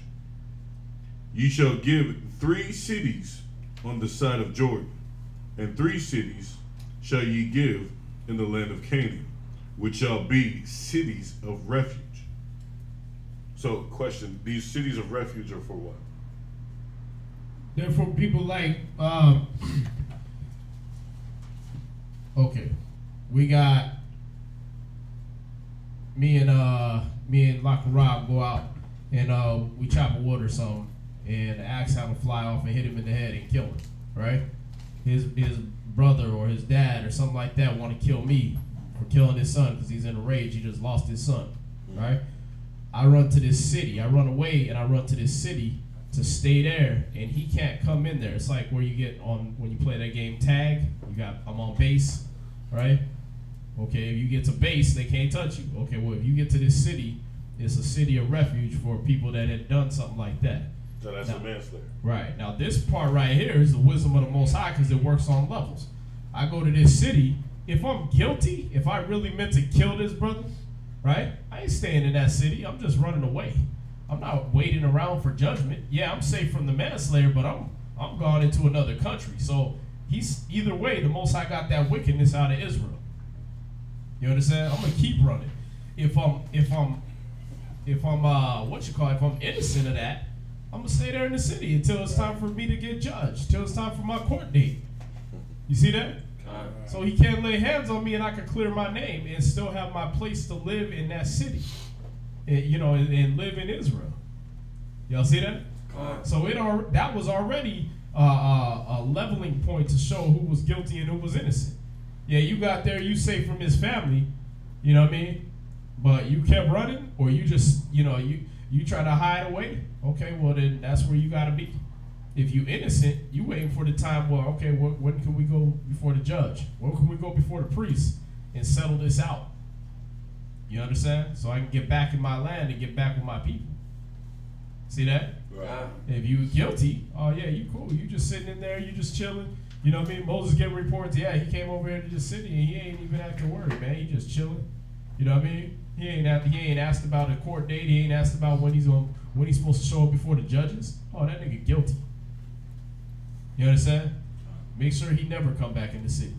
Because if he do, watch, read on. Verse 14. Ye shall give 3 cities on the side of Jordan, and 3 cities shall ye give in the land of Canaan, which shall be cities of refuge. Right, see, these were in the Canaanites' land. Right. You go over there and live with the damn Africans, man. You see that? Go ahead. These 6 cities shall be a refuge, both for the children of Israel and for the stranger, and for the sojourner among them, that every one that killeth any person unawares may flee thither. See that? They kill somebody unawares, they can run there. Go ahead. And if he smite him with an instrument of iron, so that he die, he is a murderer. The murderer shall utterly be put to death. Right, so you go hit a nigga over the head with a crowbar. Well, that ain't for that. That ain't for hitting people, dummy. That's for changing the tires on your car. That's for prying something up. How the hell you get hit in the head with a crowbar? You meant to do that. You see that? Go ahead. And if he smite him with throwing a stone, wherewith he may die, and he die, he is a murderer. The murderer shall utterly be put to death. Right.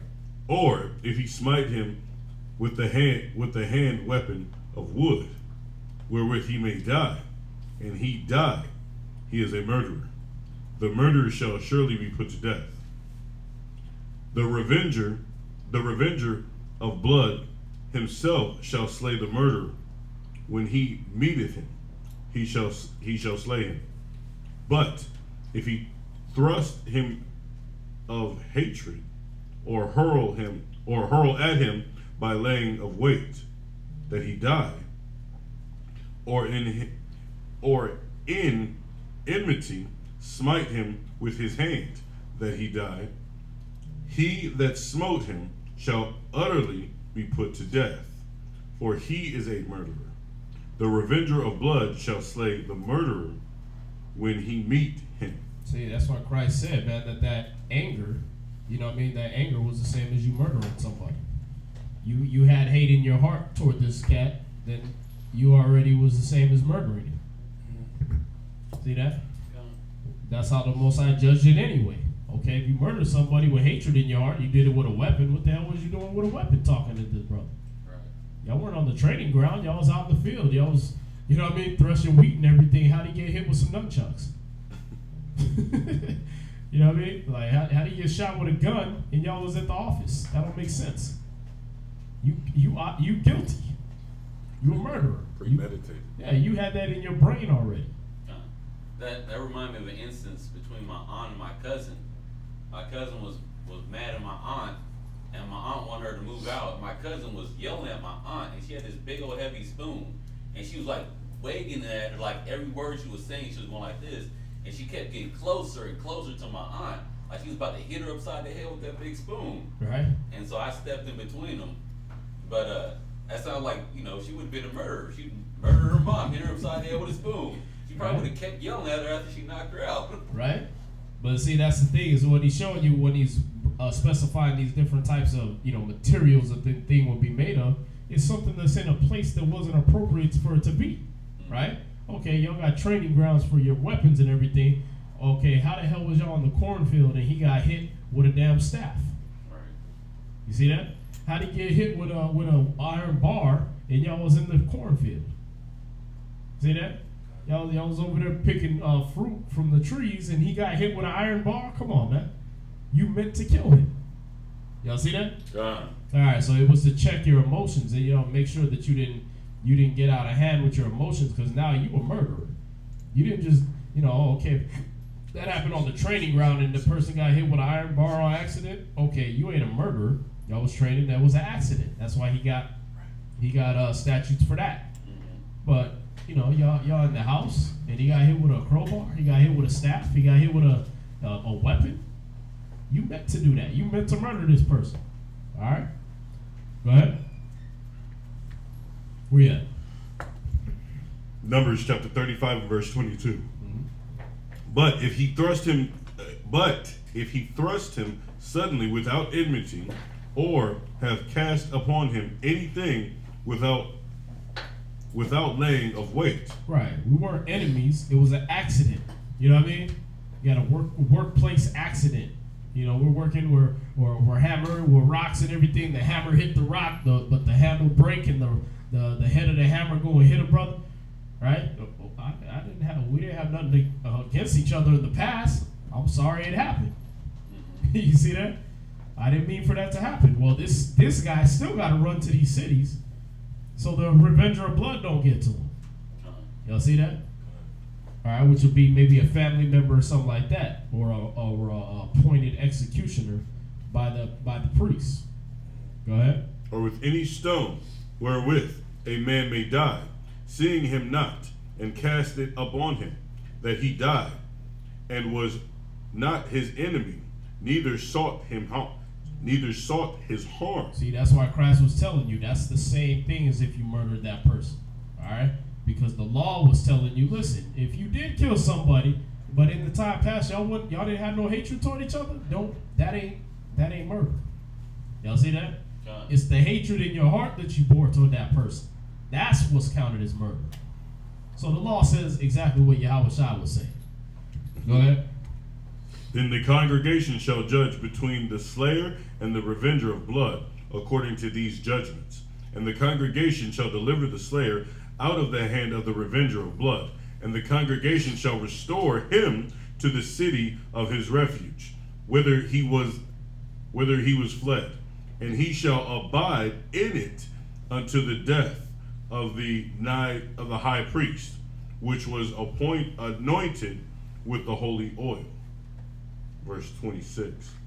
But if the slayer shall at any time come without the border of the city of refuge, whither he was fled, the revenger of blood find him without borders of the city of his refuge, and the revenger of blood kill the slayer. So in this instance, you're talking about a person that got caught up in the heat of the moment, and we got in a fight, and I accidentally stabbed this person.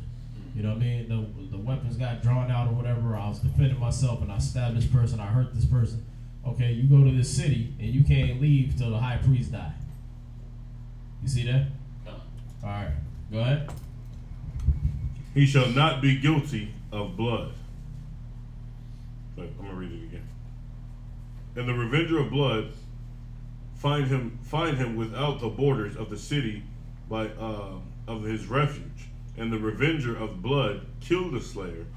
He shall not be guilty of blood. Right. So if he come out that city, he's not on base no more.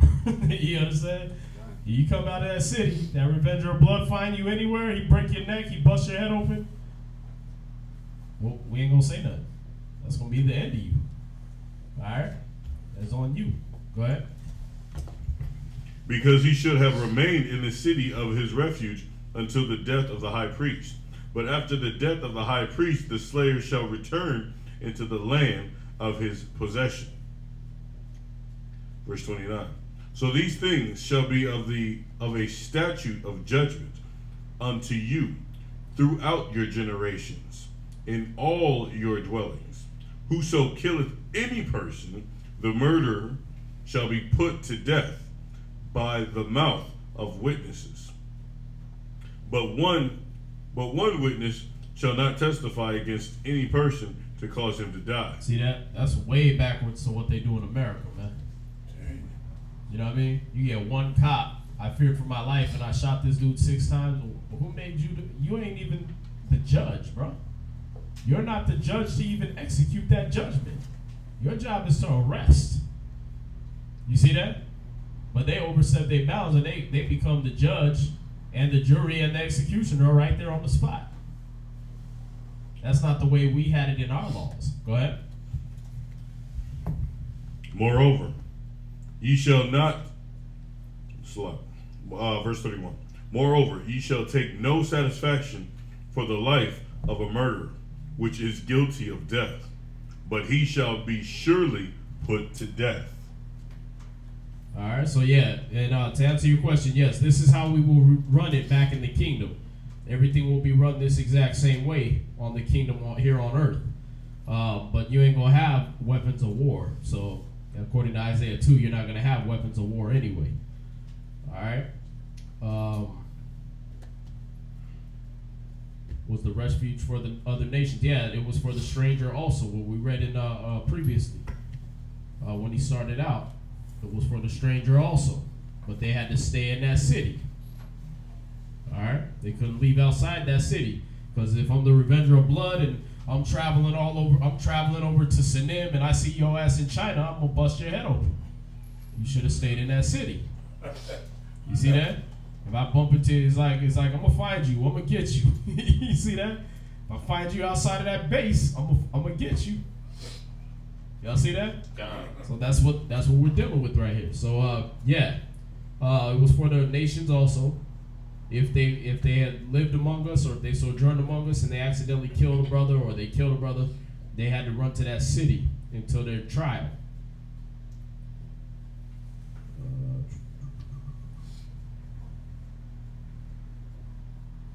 Yeah, right. He is the master of thorough, man. Yeah, what you said, verse 50, right. Right, so the sojourner among you, right.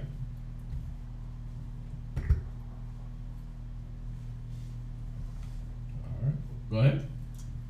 Verse 32. And ye shall take no satisfaction for him that is fled into the city of his refuge, that he should come again to dwell in the land until the death of the priest. So ye shall not pollute the land wherein ye are, for blood it defileth the land, and the land cannot be cleansed of the blood that is shed therein, but by the blood of him that shed it. All right. Where we at? Verse 34. Was that it? Nah. Verse 34.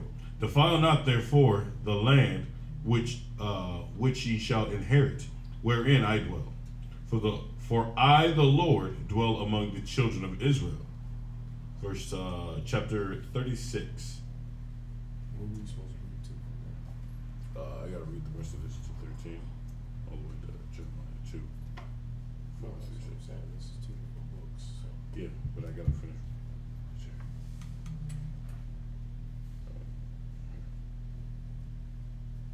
36, 13. Okay. All right. That's what I wrote. I'm sorry. Chapter 36. Numbers chapter 36 and verse 1. And the chief fathers of the families of the children of Gilead, the son of Machir, the son of Manasseh, of the families of the sons of Joseph, came near and spake before Moses and before the princes, the chief fathers of the children of Israel. And they said, Lord, command my Lord to give the land for an inheritance by lot to the children of Israel. And my Lord was commanded by the Lord to give the inheritance of Zelophehad, our brother, unto his daughters. Wow. And if they be married to any of the sons tribes of the children of Israel, then shall their inheritance be taken from the inheritance of our fathers, and shall be put to the inheritance of the tribes whitherto they are received. So shall it be taken from them, from the lot of our inheritance. All right, so the daughters came up, their father had died, he didn't have no sons. They're like, listen, if we get married to anybody else in the tribes, then yeah, we got his land or whatever, but that's going to become our husband's land. And then that's going to go through his tribes. So that's going to get transfers from tribe to tribe. Y'all see that? Got it. So that's the situation that's being brought up. Go ahead. Verse 4. And when the jubilee of the children of Israel shall be, then shall the inheritance be put onto the inheritance of the tribe whitherto they are received. So shall the inheritance be taken away from the inheritance of the tribe of our fathers. And Moses commanded the children of Israel according to the word of the Lord, saying, the tribe of the sons of Joseph have said well. This is the thing which the Lord doeth command concerning the daughters of Zelophehad, saying, let them marry to whom they think best, only to the family of the tribe of their father shall they marry. Verse 7. So shall not the inheritance of the children of Israel remove from tribe to tribe, for every one of the children of Israel shall keep himself to the inheritance of the tribe of his fathers. Right. So okay, now I live in Manasseh, and I go marry a Judite. Well, now this land becomes Judite land instead of Manasseh land. That's confusion. Y'all see that? So listen, y'all from Manasseh, then y'all can only marry men from Manasseh. That way, even if it transfers from family to family, it'll still be in the tribe of Manasseh. It'll still be in that land mass. Go ahead. Verse 8. And every daughter that possesseth an inheritance in any tribe of the children of Israel shall be wife unto one of the family of the tribe of her father, that the children of Israel may enjoy every man the inheritance of his fathers. Neither shall the inheritance remove from one tribe to another tribe, but every one of the tribes of the children of Israel shall keep himself to his own inheritance. All right. Even as the Lord commanded Moses, so did the daughters of Zelophehad. For Mahalath, Tizar. So now we're getting to understanding when we read in Tobit of the angle that his father's coming from. When he says, is it 6? Because you got a lot of people that use that and they say, oh yeah, you're supposed to marry only in your tribe, right? But now we have the angle that he's coming from. Them not knowing the law, they're thinking, oh, we couldn't marry outside of the tribes. No. When we had our certain lands and our land would have been given to a whole nother tribe, okay, you're gonna marry within your tribe. Because that's gonna be a land dispute. You understand? Yeah. All right, and he was given that specific instruction to his son. All right, but that wasn't talking about that we didn't marry within the tribes. All right, that we didn't mix tribes. No, that was a order that man was given to his son. Where was that? Is it 4 and 12? Is that it?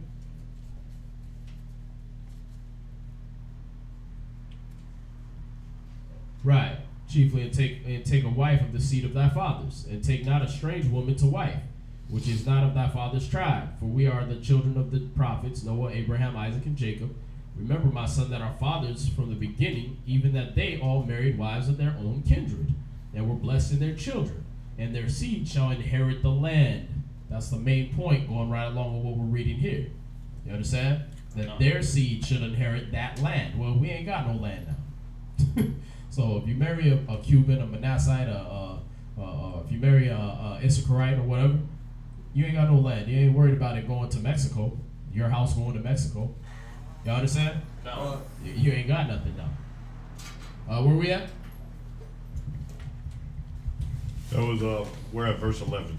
Verse 11. For Maha, Tizra, and Hogla, and Michla, and Noah, the daughters of Jehoshaphat, were married unto their father's brother's son, and they were married into the families of the sons of Manasseh, the sons of Joseph, and the inheritance remained in the tribe of the families of their father. These are the commandments and the judgments which the Lord commanded by the hand of Moses unto the children of Israel in the plains of Moab by Jordan near Jericho. Come. Jeremiah chapter 2, verse 4 through 6.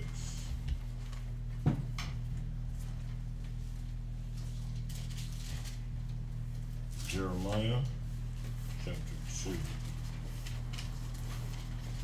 Okay, we're gonna cut it short there, and because we got to get out for the street teaching. So, all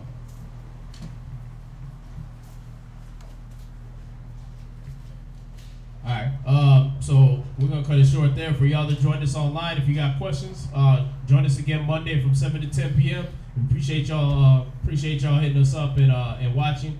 Make sure y'all like, share, and subscribe to the 5 Minutes of Wisdom channel, the ISB HBK Kids, and the Israelite School of Biblical History and Practical Knowledge. Share that with your friends and everything like that. Well, we appreciate y'all coming and joining us for class. And with that, we're gonna say shalom. Shalom.